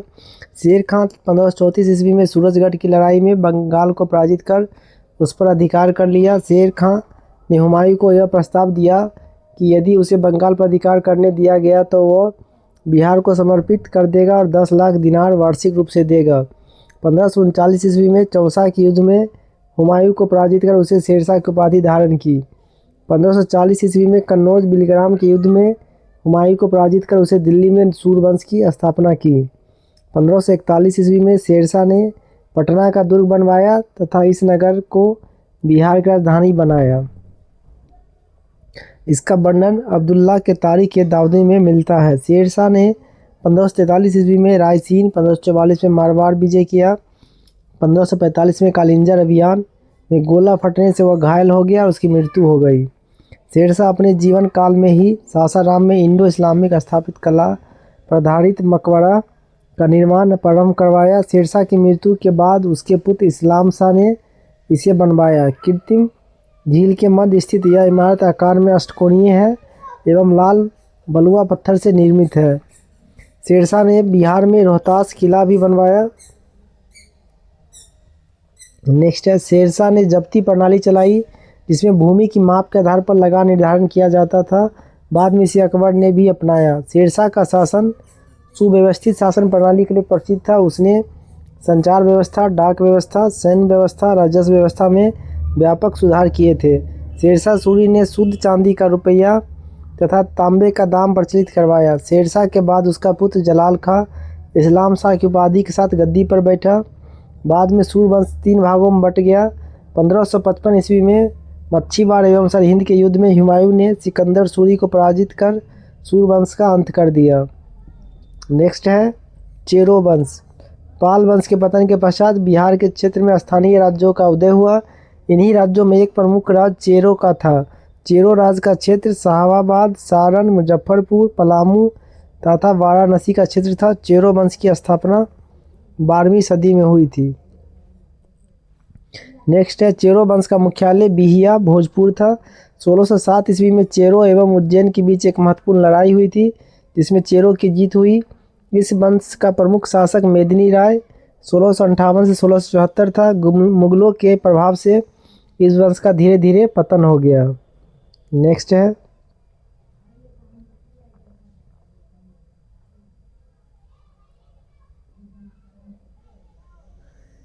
है, मुगल काल में बिहार।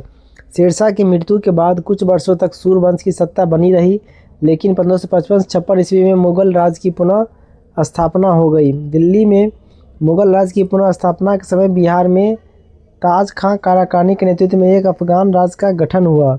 अकबर के समय बिहार। ताज खां काराकानी ने अकबर के प्रति सम्मान की नीति अपनाई, लेकिन उसके पुत्र दाऊद खां काराकानी ने इसका विरोध किया। अकबर ने उसे दंडित करने के लिए स्वयं आक्रमण किया। 1576 ईस्वी में उसने पटना को जीत लिया और दाऊद खां को पटना छोड़कर भागना पड़ा। दाऊद खां बिहार का अंतिम अफगान शासक सिद्ध हुआ। 1580 में बिहार को मुगलों द्वारा एक सूबा प्रांत का दर्जा दिया गया। अकबर द्वारा मुनीम खां को बिहार का गवर्नर बनाया गया।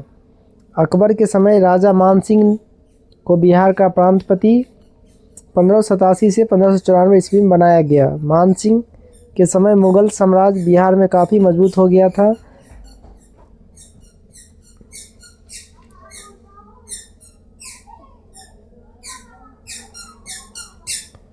मानसिंह के समय रोहतास को बिहार की राजधानी बनाया गया। नेक्स्ट है, जहांगीर के समय बिहार। जहांगीर के समय छोटा नागपुर के क्षेत्र पर मुगलों का अधिकार स्थापित हुआ। इस क्षेत्र में मुगलों को हीरा और सोना प्राप्त होता था। जहांगीर ने 1621 ईस्वी में राजकुमार परवेज को बिहार का प्रांतपति बनाया। इसके बाद यह पद केवल राजकुमारों को ही दिया जाने लगा। नेक्स्ट है, औरंगजेब के पास के समय बिहार। औरंगजेब ने अपने प्रिय पुत्र राजकुमार अजीम को 1702 ईस्वी में बिहार का प्रांतपति सूबेदार नियुक्त किया। अजीम ने पटना का नाम अजीमाबाद कर उसका सौंदर्यीकरण कराया। उत्तर मुगल काल के शासक फर्रुखसिंह ने 1713 ईस्वी में पटना में अपना औपचारिक राज्याभिषेक कराया। वह पहला मुगल सम्राट था जिसका राज्याभिषेक बिहार में हुआ। शाह आलम द्वितीय का भी विधिवत राज्याभिषेक 1761 में पटना में हुआ था।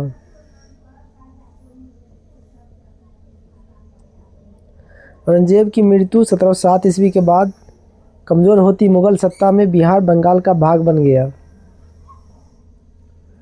मुर्शिद कुली खां 1717 से 1727 ईस्वी तक बंगाल उड़ीसा का सूबेदार रहा। उसके बाद शुजाउद्दीन बंगाल का नवाब बना। शुजाउद्दीन ने 1733 ईस्वी में बिहार को बंगाल में मिला लिया।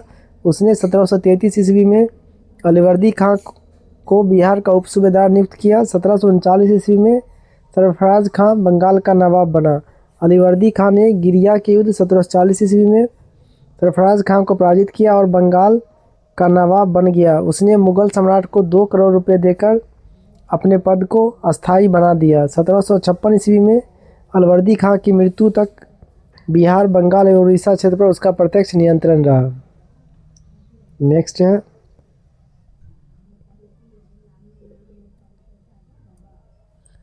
नेक्स्ट है सिख धर्म। सिख धर्म और बिहार। सिख धर्म के संस्थापक गुरु नानक देव थे। सिख धर्म में कुल 10 गुरु हुए। इन 10 सिख गुरुओं में से गुरु नानक, गुरु तेग बहादुर, गुरु गोविंद सिंह का संबंध बिहार से था। गुरु नानक ने बिहार में गया, राजगीर, पटना, मुंगेर, भागलपुर आदि की यात्रा की। वे बिहार के भ्रमण करने वाले प्रथम सिख गुरु थे।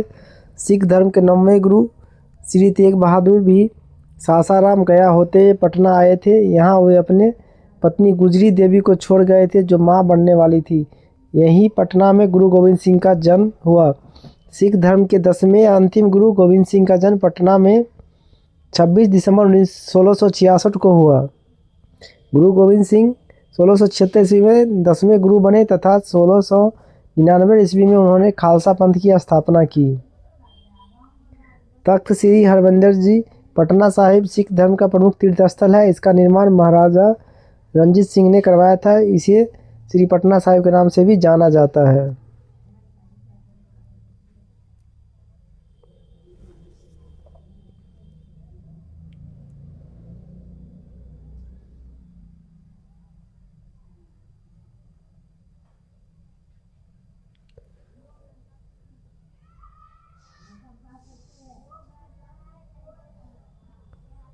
नेक्स्ट रीडिंग है आधुनिक बिहार का इतिहास। आधुनिक बिहार, यूरोपीय कंपनियों का प्रवेश, जनजातीय विद्रोह, 1857 क्रांति और बिहार राष्ट्रीय आंदोलन और बिहार पृथक बिहार का गठन। इसके अंतर्गत हमारा पहला हेडिंग है पुर्तगाल। बिहार में सर्वप्रथम यूरोपीय कंपनियों में पुर्तगाली आए थे जो हुगली से पटना नाव द्वारा व्यापार करते थे। वे पटना से सोरा, सूती वस्त्र, चीनी मिट्टी के बर्तन, मसाले आदि प्राप्त करते थे। Dutch, Holland, Netherlands. पटना में सबसे पहले व्यवस्थित व्यापारिक कोठी डचों ने स्थापित की। 1632 ईस्वी में पटना कॉलेज की उत्तरी इमारत डचों ने अपना व्यापारिक केंद्र स्थापित किया। डचों की अभिरुचि सूती वस्त्र, सोरा आदि में थी। नेक्स्ट है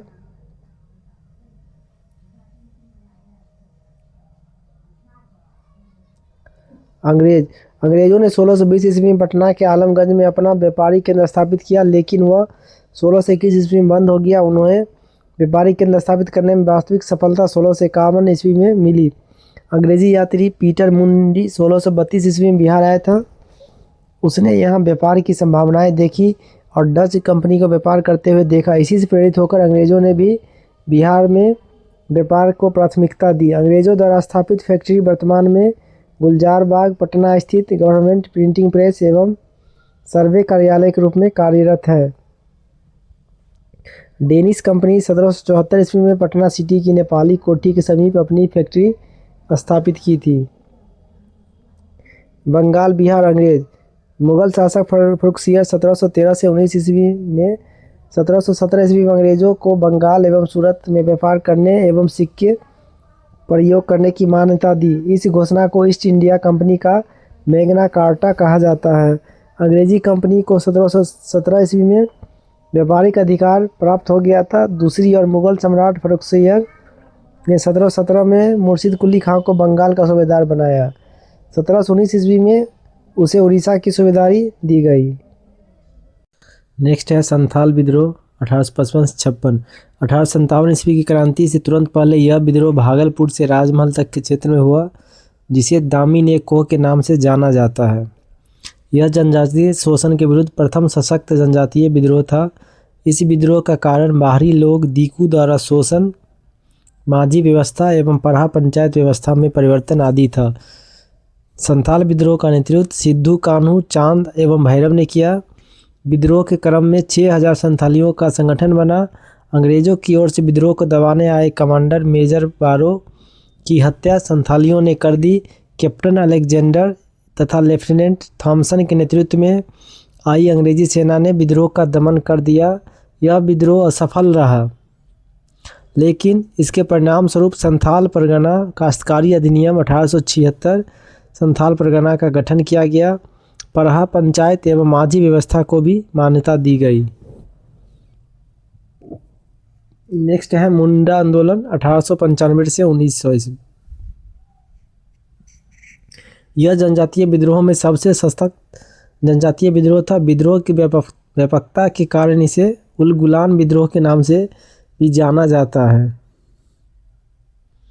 इस विद्रोह का कारण दीकुओं द्वारा शोषण, कुटकुटी व्यवस्था में परिवर्तन था। कुटकुटी व्यवस्था भूमि पर सामूहिक स्वामित्व की व्यवस्था थी। अंग्रेजों द्वारा इस सामूहिक व्यवस्था को समाप्त कर जमींदारी व्यवस्था लागू कर दी गई थी। इस विद्रोह का नेतृत्व बिरसा मुंडा ने किया था। उन्होंने ईसाई धर्म त्याग कर गुरु आनंद पांडे से वैष्णव धर्म की दीक्षा प्राप्त की। उन्होंने स्वयं को सिंह बोगा के अवतार धारती आवा के रूप में स्थापित किया। उन्होंने आचरण शुद्धता, आत्म सुधार एवं एकेश्वरवाद का उपदेश दिया। नेक्स्ट है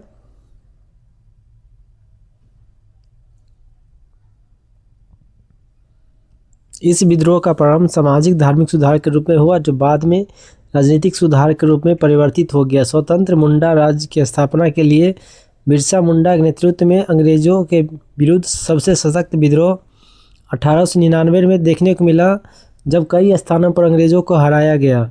3 फरवरी 1900 ईस्वी को बिरसा मुंडा को गिरफ्तार कर लिया गया। 9 जून 1900 ईस्वी को हैजा के कारण उनकी मृत्यु हो गई।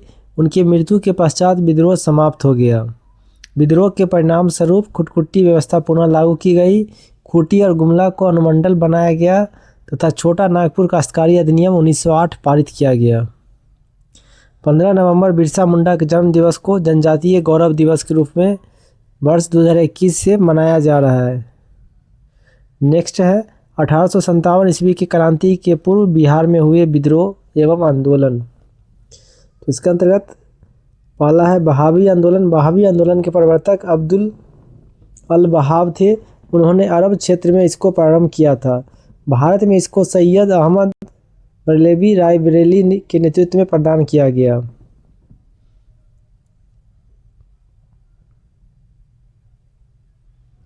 प्रारंभ में इस विद्रोह का उद्देश्य धार्मिक सुधार था, परंतु बाद में राजनीतिक सुधार एवं आंदोलन के रूप में बदल गया। भारत में इस विद्रोह के 2 केंद्र थे। प्रथम केंद्र सितना पश्चिमोत्तर सीमा पर तथा दूसरा केंद्र पटना। पटना केंद्र से धन एवं स्वयंसेवक को सितना भेजा जाता था।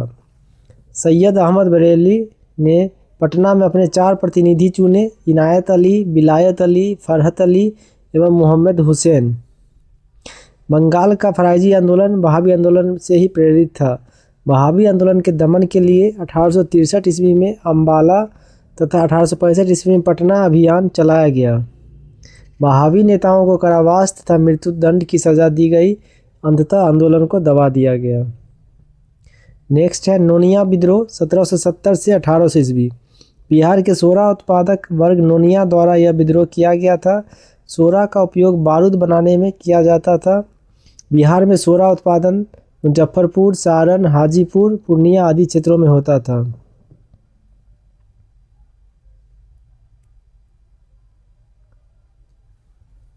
नेक्स्ट है बिचौलिया कच्चा सोरा ब्रिटिश कारखानों को दे देते थे तथा मुनाफा स्वयं रख लेते थे। परिणाम स्वरूप नोनिया समुदाय ने गुप्त रूप से सोरा बेचना शुरू कर दिया।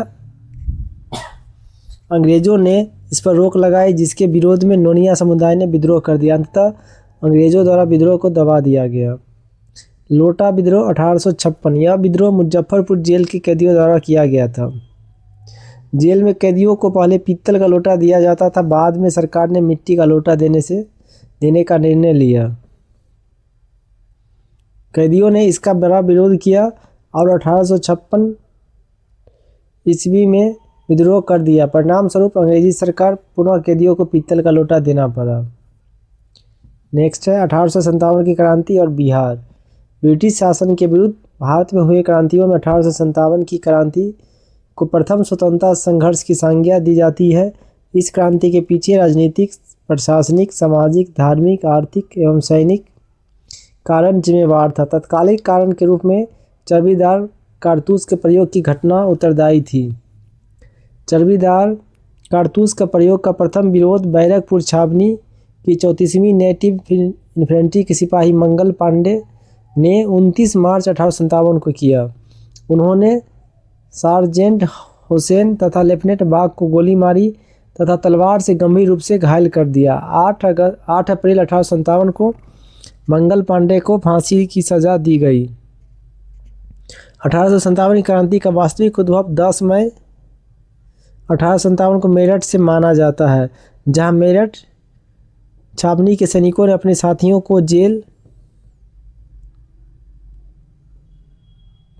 से छुड़ाते हुए दिल्ली की ओर प्रस्थान किया। दिल्ली में सैनिकों ने मुगल बादशाह बहादुर शाह द्वितीय को अपना नेता घोषित करते हुए विद्रोह की शुरुआत कर दी।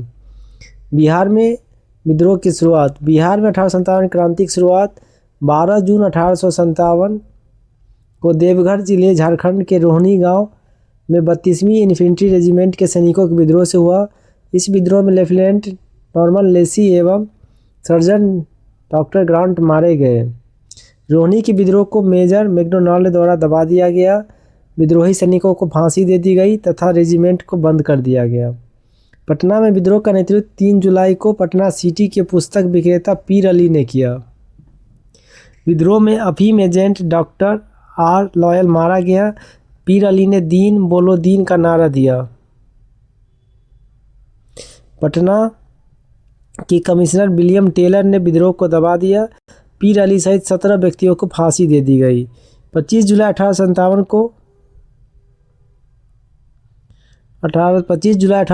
को मुजफ्फरपुर में असंतुष्ट सैनिकों ने कुछ अंग्रेज अधिकारियों की हत्या कर दी। उसी दिन दानापुर में 3 रेजिमेंटों के सैनिकों ने भी विद्रोह कर दिया। सैनिकों ने शाहाबाद जिले में प्रवेश कर जगदीशपुर के जमींदार बाबू वीर कुंवर सिंह से मिलकर विद्रोह को प्रारंभ किया।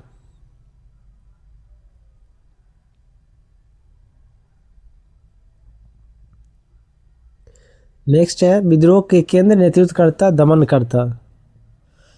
तो बिहार में 1857 के विद्रोह के नेतृत्वकर्ता बाबू कुंवर सिंह है और दमन करने वाले हैं विलियम टेलर। दिल्ली में 1857 के विद्रोह के नेतृत्वकर्ता बहादुर शाह जफर एवं बख्त का थे और दमन करता है निकलसन एवं हडसन। कानपुर में विद्रोह के नेता थे नाना साहब, दमन करता थे कैंपबेल। लखनऊ में 1857 के विद्रोह के नेतृत्वकर्ता बेगम हजरत महल, दमन करता कैंपबेल। झांसी में 1857 के विद्रोह की नेतृत्वकर्ता रानी लक्ष्मीबाई और दमन करता थे हुरोज। इलाहाबाद में नेतृत्वकर्ता लियाकत अली, दमन करता नील।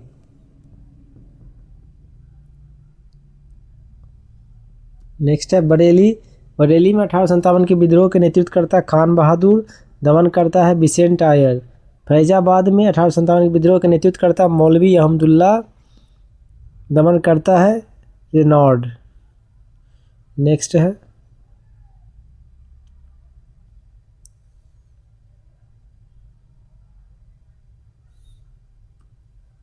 30 जुलाई को सरकार ने तत्कालीन सारण, तिरहुत, चंपारण और पटना जिलों में सैनिक शासन लागू कर दिया। विद्रोही सैनिकों के एक झुंड ने भागलपुर तथा गया पहुंचकर जेल से 400 कैदियों को मुक्त करा लिया। उन्होंने टिकारी राज पर हमला कर 10,000 रुपये लूट लिए। बाबू वीर कुंवर सिंह। बिहार में मुख्य रूप से 1857 के क्रांति का नेतृत्व बाबू कुंवर सिंह ने किया। कुंवर सिंह के मुख्य अनुयायी एवं समर्थक उनके भाई अमर सिंह और रीत नारायण सिंह तथा उनके भतीजे निशान सिंह और जय किशन सिंह थे। साथ ही शाहाबाद के 4 जमींदार नरहर सिंह, जोहान सिंह, ठाकुर दयाल सिंह तथा विश्वेश्वर सिंह का समर्थन उन्हें प्राप्त था। उन्हें कमिश्नर टेलर संदेह की दृष्टि से देखता था। उसने अपने पटना आकर भेंट का निमंत्रण दिया, लेकिन मौलवी अहमदुल्ला, मोहम्मद हुसैन और वाजिजुल हक के साथ हुए विश्वासघात को समझते हुए उन्होंने टेलर से भेंट को अस्वीकार कर दिया। बाबू कुंवर सिंह ने दानापुर छावनी के सैनिकों के सहयोग से 4000 सैनिकों की सेना तैयार की। उन्होंने सर्वप्रथम जगदीशपुर में बंदूकें एवं गोला बारूद बनाने का कारखाना स्थापित किया तथा 27 जुलाई 1857 को आरा शहर पर अधिकार कर लिया। नेक्स्ट है आरा को मुक्त कराने आई कैप्टन डनवर की सेना पराजित हुई। कैप्टन डनवर मारा गया। अंग्रेजों ने मेयर आयर के नेतृत्व में पुनः सेना भेजी। आयर की सेना के दबाव में कुंवर सिंह को आरा छोड़ना पड़ा। अंग्रेजों ने उनकी हवेली एवं मंदिर को तोड़ दिया तथा आरा एवं जगदीशपुर पर अधिकार कर लिया। कुंवर सिंह रीवा और बांदा के रास्ते लखनऊ पहुंचे। उन्हें अवध के शाह ने आजमगढ़ जिला का फरमान दिया। दिसंबर 1857 में कुंवर सिंह ने नाना साहब के साथ मिलकर कानपुर में अंग्रेजों से युद्ध किया। उन्होंने आजमगढ़ में भी अंग्रेजों को पराजित किया। अवध से जगदीशपुर लौटने के क्रम में शिवराजपुर सीपुर घाट गंगा नदी पार करने के दौरान सेनापति डगलस की गोली से कुंवर सिंह का बायां हाथ घायल हो गया। उन्होंने अपना बायां हाथ काटकर गंगा में प्रवाहित करते हुए कहा, हे गंगा मैया, अपने प्यारे की यह अंकिंचन भेंट स्वीकार करो। 23 अप्रैल 1858 को घायल अवस्था में उन्होंने जगदीशपुर पर अधिकार कर लिया। जगदीशपुर को मुक्त कराने कैप्टन ली ग्रांट के नेतृत्व में आई ब्रिटिश सेना को कुंवर सिंह ने बुरी तरह पराजित किया।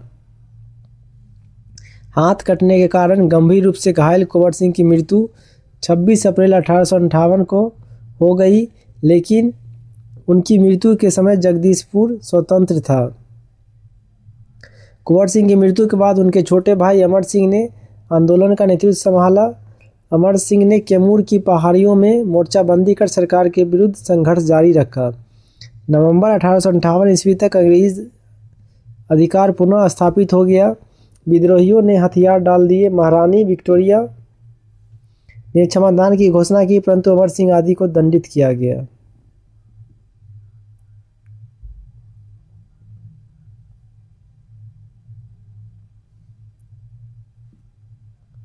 नेक्स्ट हेडिंग है कांग्रेस की स्थापना और बिहार। 28 दिसंबर 1885 ईस्वी को बम्बई के गोकुल दास संस्कृत विद्यालय में येओ हुम द्वारा भारतीय राष्ट्रीय कांग्रेस की स्थापना की गई। कांग्रेस की पहली बैठक पुणे में निर्धारित थी, लेकिन वहां हैजा फैलने के कारण प्रथम बैठक का आयोजन बम्बई में किया गया।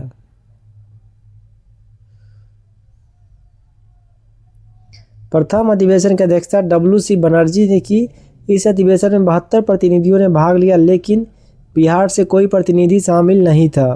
कांग्रेस के दूसरे अधिवेशन में बिहार से 31 प्रतिनिधि ने भाग लिया।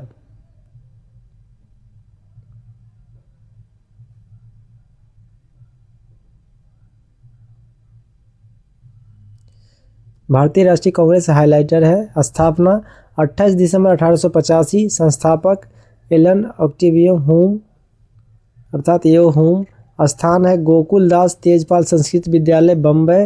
नामकरण किया है दादा भाई नौरोजी। प्रथम अध्यक्ष है परमेश चंद्र बनर्जी।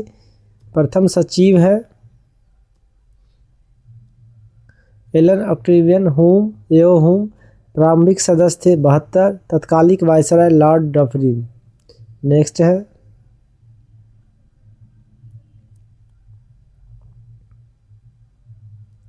नेक्स्ट हेडिंग है बिहार में हुए कांग्रेस का अधिवेशन। 27वां अधिवेशन 1912 ईस्वी में हुआ है, जो कि बांकीपुर पटना में हुआ है। इस समय के अध्यक्ष थे RN मुधोलकर। 37वां अधिवेशन 1922 में गया में हुआ है। अध्यक्ष थे चित्तरंजन दास। 54वां अधिवेशन 1940 ईस्वी में रामगढ़ झारखंड में हुआ है। अध्यक्ष थे मौलाना अबुल कलाम आज़ाद। नेक्स्ट है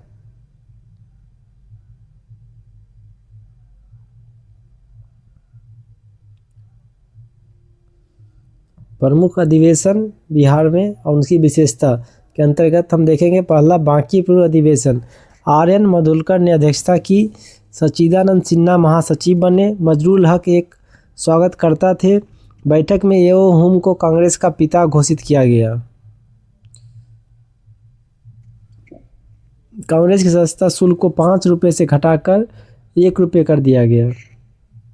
गया अधिवेशन चित्तरंजन दास ने अध्यक्षता की। बैठक में असहयोग आंदोलन की समाप्ति के विषय पर कांग्रेस में मतभेद उत्पन्न हुआ। चित्तरंजन दास एवं मोतीलाल नेहरू के नेतृत्व में चुनाव में भाग लेने पर सहमति बनी। उन्होंने स्वराज पार्टी की स्थापना की। रामगढ़ अधिवेशन झारखंड। मौलाना अबुल कलाम आज़ाद ने अध्यक्षता की। बैठक में द्वितीय विश्व युद्ध के संबंध में ब्रिटिश शासन के विरोध का निर्णय लिया गया। इसी वर्ष सुभाष चंद्र बोस एवं सहाजानंद सरस्वती के नेतृत्व में कांग्रेस के विरोध में बैठक हुई। नेक्स्ट है बिहार में नदियों के किनारे स्थित प्रमुख शहर। इसके अंतर्गत हम देखेंगे अभी पटना शहर गंगा नदी किनारे है। मोकामा शहर गंगा नदी किनारे है। मुंगेर शहर गंगा नदी किनारे। भागलपुर शहर गंगा नदी किनारे। बक्सर शहर गंगा नदी के किनारे है। छपरा घाघरा नदी। हाजीपुर गंडक नदी। बांका चांदन नदी। नेक्स्ट है सोनपुर गंडक नदी। मुजफ्फरपुर बूढ़ी गंडक नदी। खगड़िया बूढ़ी गंडक नदी। समस्तीपुर बूढ़ी गंडक नदी। दरभंगा बागमती नदी। गया फल्गु नदी। फतुहा पुनपुन नदी एवं गंगा नदी। लखीसराय क्यूल नदी।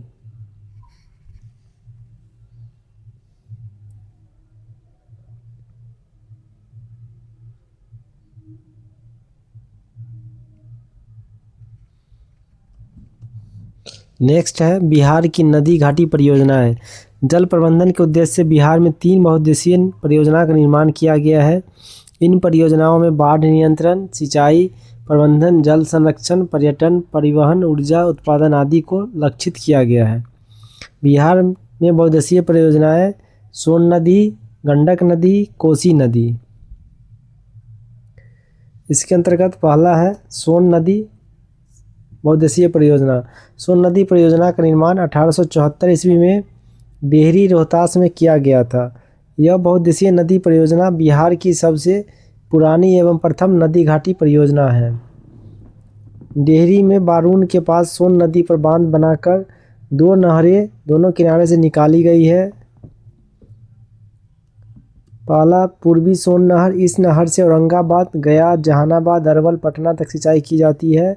पश्चिमी सोन नहर, इस नहर से रोहतास, कैमूर, बक्सर, भोजपुर आदि जिलों में सिंचाई की जाती है। सोन नहर पर 2 जल विद्युत केंद्र, डेहरी जल विद्युत केंद्र 6-6 मेगावाट तथा बारून जल विद्युत केंद्र 3-3 मेगावाट स्थापित किए गए हैं। नेक्स्ट है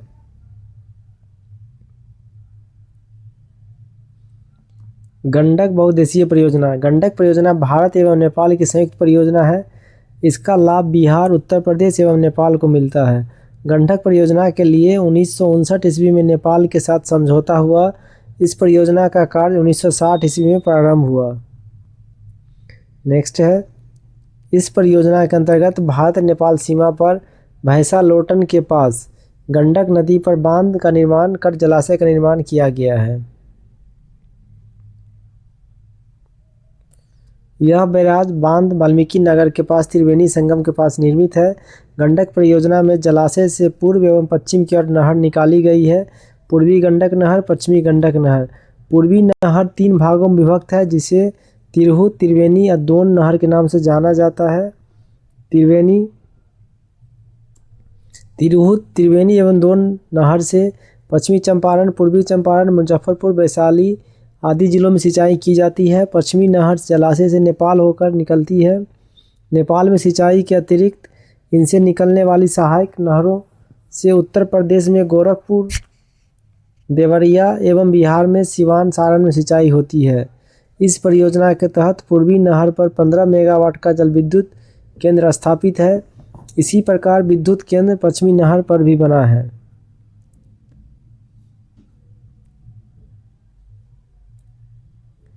नेक्स्ट हेडिंग है कोसी बहुउद्देशीय परियोजना। कोसी परियोजना भारत एवं नेपाल की संयुक्त परियोजना है। इस परियोजना का स्थापना 1953 ईस्वी में की गई थी। यह परियोजना 1954 ईस्वी में लागू हुई। इस परियोजना के तहत हनुमान नगर बांध बनाकर नेपाल में जलाशय का निर्माण किया गया। यह परियोजना 1965 ईस्वी में पूर्ण से तैयार हुई है। नेक्स्ट है कोसी पर निर्मित जलाशय से पूर्व एवं पश्चिम की ओर नहरों का निर्माण किया गया है।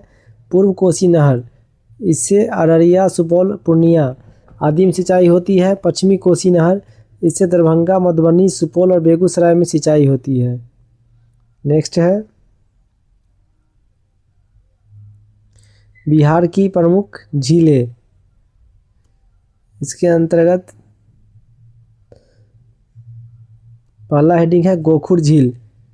तो कांवर झील बेगूसराय, घोघा बिल या घोघा झील कटिहार में स्थित है।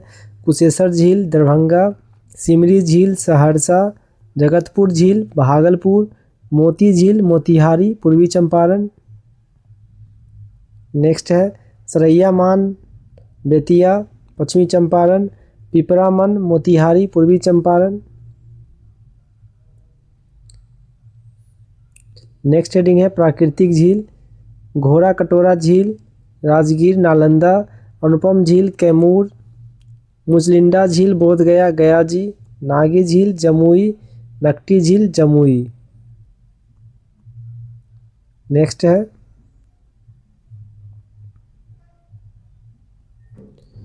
बिहार की प्रमुख नहरें। त्रिवेणी नहर गंडक नदी लाभान्वित क्षेत्र है। पश्चिम चंपारण, पूर्वी चंपारण, मुजफ्फरपुर, वैशाली। तिरहुत गंडक नदी, दोन गंडक नदी। नेक्स्ट है पूर्वी कोसी नहर कोसी नदी पे बनाया गया है। लाभान्वित क्षेत्र है अररिया, सुपौल, पूर्णिया। पश्चिमी कोसी नहर कोसी नदी लाभान्वित क्षेत्र है दरभंगा, मधुबनी, सुपौल। राजपुर नहर कोसी नदी पे लाभान्वित क्षेत्र है सहरसा, मधेपुरा, बेगूसराय। नेक्स्ट हेडिंग है बिहार के प्रमुख जलप्रपात। ककोलत जलप्रपात नवादा जिला, दुर्गावती जलप्रपात रोहतास जिला, कशीस जलप्रपात रोहतास जिला, धुआं कुंड जलप्रपात रोहतास जिला, मच्छर कुंड जलप्रपात रोहतास जिला, तुतला भवानी जलप्रपात रोहतास जिला। करकटगढ़ जलप्रपात कैमूर जिला, तेलहर कुंड जलप्रपात कैमूर जिला। नेक्स्ट है बिहार के प्रमुख गर्म जलकुंड,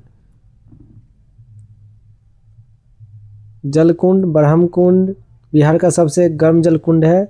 सप्तधारा, सूरज कुंड, नानक कुंड, मखदुम कुंड, गोमुख कुंड, ये सभी जलकुंड राजगीर में स्थित है। नेक्स्ट है लक्ष्मण कुंड, सीता कुंड, ऋषि कुंड, भीमबाद, भरारी कुंड, सिंगार ऋषि कुंड, पंचतर कुंड, जन्म कुंड, रामेश्वरम कुंड, ये सभी जलकुंड मुंगेर जिला में स्थित है। नेक्स्ट है अग्नि कुंड, गया में स्थित है।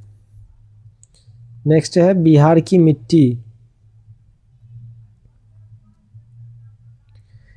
पृथ्वी की ऊपरी सतह पर फैले मोटे, मध्यम और बारीक कार्बनिक तथा कार्बनिक मिश्रित कणों को मृदा या मिट्टी कहते हैं। मृदा का निर्माण चट्टानों के टूटने फूटने तथा इनमें भौतिक एवं रासायनिक परिवर्तनों के फलस्वरूप होता है। मृदा के निर्माण में स्थलाकृति, वर्षा, आर्द्रता, तापमान, प्राकृतिक वनस्पति आदि की मुख्य भूमिका होती है। मृदा के अध्ययन को मृदा विज्ञान पेडोलॉजी कहते हैं। विश्व मृदा दिवस 5 दिसंबर को मनाया जाता है। बिहार एक मैदानी राज्य है जहां लगभग 90% क्षेत्र में जलोढ़ या बोड़ या कछारी मिट्टी पाई जाती है। बिहार में नेक्स्ट हेडिंग है बिहार का वन्यजीव अभ्यारण्य। तो बिहार में एक राष्ट्रीय उद्यान तथा 12 वन्यजीव अभ्यारण्य है। यह हमारा आर्थिक सर्वेक्षण 24-25 के आधार पर डाटा लिया गया है, जिसके अंतर्गत पहला वाल्मीकि नगर राष्ट्रीय उद्यान है जो पश्चिमी चंपारण में स्थित है। इसकी विशेषता है यह बिहार का एकमात्र राष्ट्रीय उद्यान है। इसमें बिहार के सबसे घने वन पाए जाते हैं। अब बिहार का एकमात्र बाघ आरक्षित इसके अंदर है। नेक्स्ट है भीमबाद एवं वन्यजीव अभ्यारण्य जो मुंगेर में स्थित है। यहाँ तेंदुआ, भालू, सुअर, मगरमच्छ के लिए यह विख्यात है। नेक्स्ट है गौतम बुद्ध पक्षी विहार गया में स्थित है। कांवर झील वन्यजीव अभ्यारण्य बेगूसराय में स्थित है। यह साइबेरिया पक्षी का आश्रय स्थल है। रामसर सूची में शामिल बिहार का प्रथम आर्द्रभूमि क्षेत्र है। कैमूर वन्यजीव अभ्यारण्य रोहतास कैमूर में स्थित है। बिहार का सबसे बड़ा वन्यजीव अभ्यारण्य है। नेक्स्ट है नागी बांध पक्षी विहार जमुई में स्थित है। यह सबसे छोटा अभ्यारण्य है। नेक्स्ट है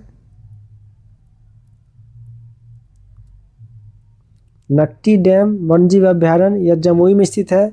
विश्व पर्यावरण दिवस 2024 पर नागी और नकटी पक्षी अभ्यारण्य को रामसर सूची में शामिल किया गया है। राजगीर वन्यजीव अभ्यारण्य नालंदा में स्थित है। उदयपुर वन्यजीव अभ्यारण्य पश्चिमी चंपारण में स्थित है। नेक्स्ट है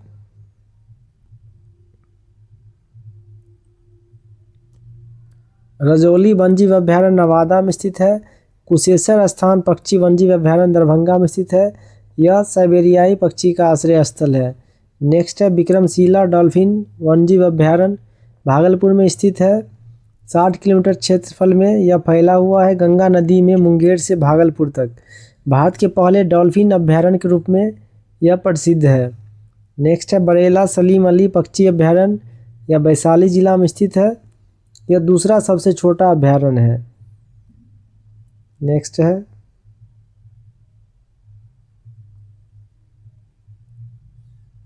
नेक्स्ट हेडिंग है वन स्थिति रिपोर्ट 2023, जो बिहार का डाटा है। भारत एवं बिहार वन स्थिति रिपोर्ट प्रति 2 वर्ष पर भारतीय वन सर्वेक्षण द्वारा जारी किया जाता है। सर्वप्रथम यह रिपोर्ट 1987 में प्रकाशित किया गया था। 2023 की रिपोर्ट इस श्रृंखला की 18वीं रिपोर्ट है। बिहार में वन आवरण वन स्थिति रिपोर्ट 2023 के अनुसार बिहार का वनावरण 7532.45 वर्ग किलोमीटर है, जो राज्य के कुल भौगोलिक क्षेत्रफल का 8% है। 2021 के रिपोर्ट की तुलना में वनावरण में 129 वर्ग किलोमीटर की वृद्धि हुई है। नेक्स्ट है बिहार में वनावरण एवं वृक्षावरण। वनावरण 7532 वर्ग किलोमीटर, प्रतिशत में 8% है। वृद्धि 151 वर्ग किलोमीटर। वृक्षावरण 2500 वर्ग किलोमीटर है, प्रतिशत 2.68%, वृद्धि है 159 वर्ग किलोमीटर। झाड़ी 260 वर्ग किलोमीटर, प्रतिशत 0.28%। कुल है 10,292 वर्ग किलोमीटर, प्रतिशत 10.96%। वृद्धि 310 वर्ग किलोमीटर।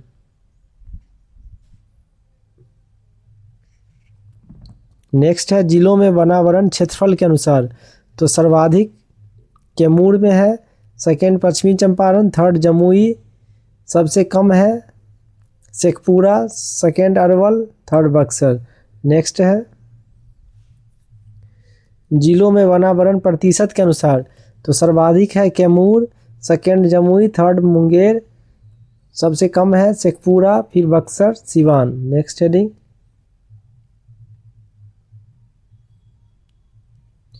2021 की तुलना में वनावरण में सर्वाधिक वृद्धि या नुकसान वाले जिले।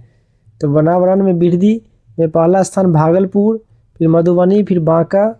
वनावरण में नुकसान वाले जिला में पहला स्थान Kaimur, second Nawada, third Kishanganj. Next है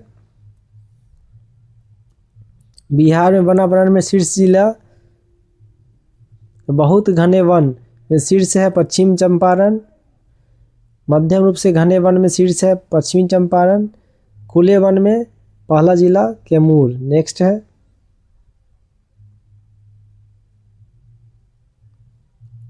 2019, 2021 और 2023 के वनावरण की तुलना।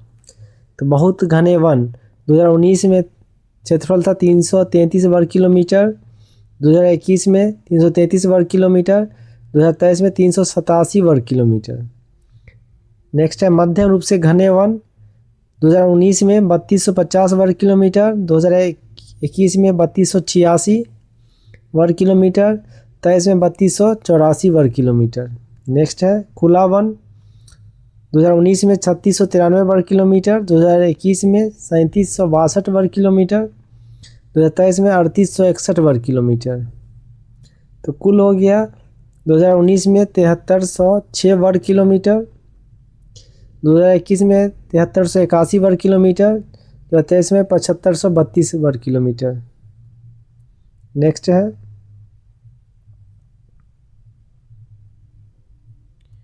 वन रिपोर्ट 2023 के अनुसार बिहार में वनाग्नि की सर्वाधिक जिलावार संख्या। तो पश्चिमी चंपारण 1403, जमुई 354, मुंगेर 233। नेक्स्ट है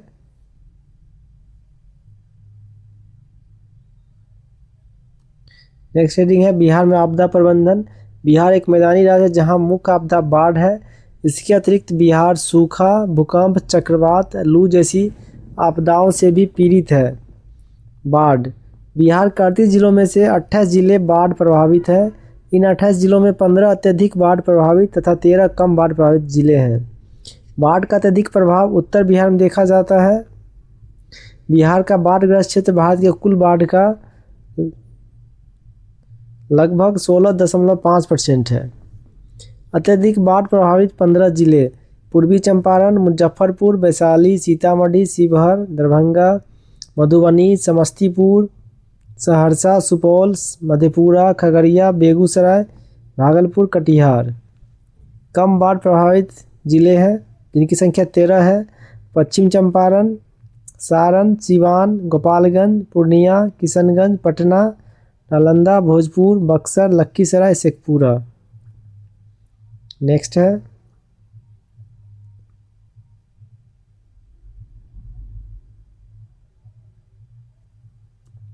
बाढ़ आने के प्रमुख कारण। बिहार की भू आकृति का नीचा होना, बिहार में वर्षा ऋतु के 2 माह में अत्यधिक वर्षा होना, उत्तर बिहार की नदियों में वर्षा ऋतु में अत्यधिक जल प्रवाह होना, बिहार में जल प्रबंधन का अभाव होना, तटबंधों का टूटना तथा जल संग्रहण क्षेत्र में मानव का प्रसार आदि।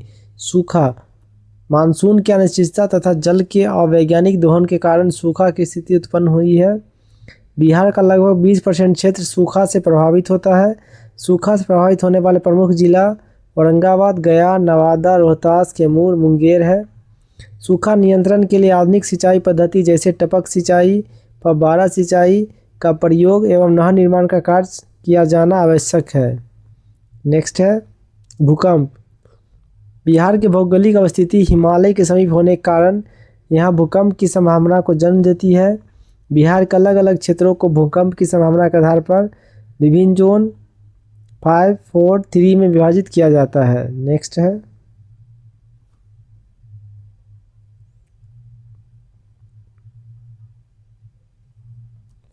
जोन 5 अत्यधिक प्रबलता है। इसके अंतर्गत किशनगंज, सहरसा, सुपौल, मधेपुरा, अररिया, सीतामढ़ी, दरभंगा, मधुबनी जिले आते हैं। जोन 4 मध्यम प्रबलता, इसके अंतर्गत पूर्वी चंपारण, पश्चिम चंपारण, सारण, वैशाली, पटना, सिवान एवं शिवहर जिले आते हैं। नेक्स्ट है जोन 3 निम्न प्रबलता, इसके अंतर्गत गया, औरंगाबाद, रोहतास, कैमूर, बक्सर, भोजपुर, मुंगेर जिले आते हैं। नेक्स्ट हेडिंग है चक्रवात। बिहार भौगोलिक रूप से समुद्र तटीय राज्य नहीं है, लेकिन बंगाल की खाड़ी के समीप होने के कारण यह चक्रवात जैसी आपदा से कभी कभी प्रभावित होता है।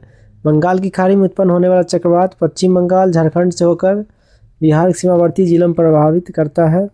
चक्रवात से मुख्य रूप से बिहार के पूर्वी जिले किशनगंज, पूर्णिया, भागलपुर, कटिहार, अररिया प्रभावित होते हैं। चक्रवात में मूसलाधार वर्षा एवं तेज हवाओं से जानमाल की क्षति होती है।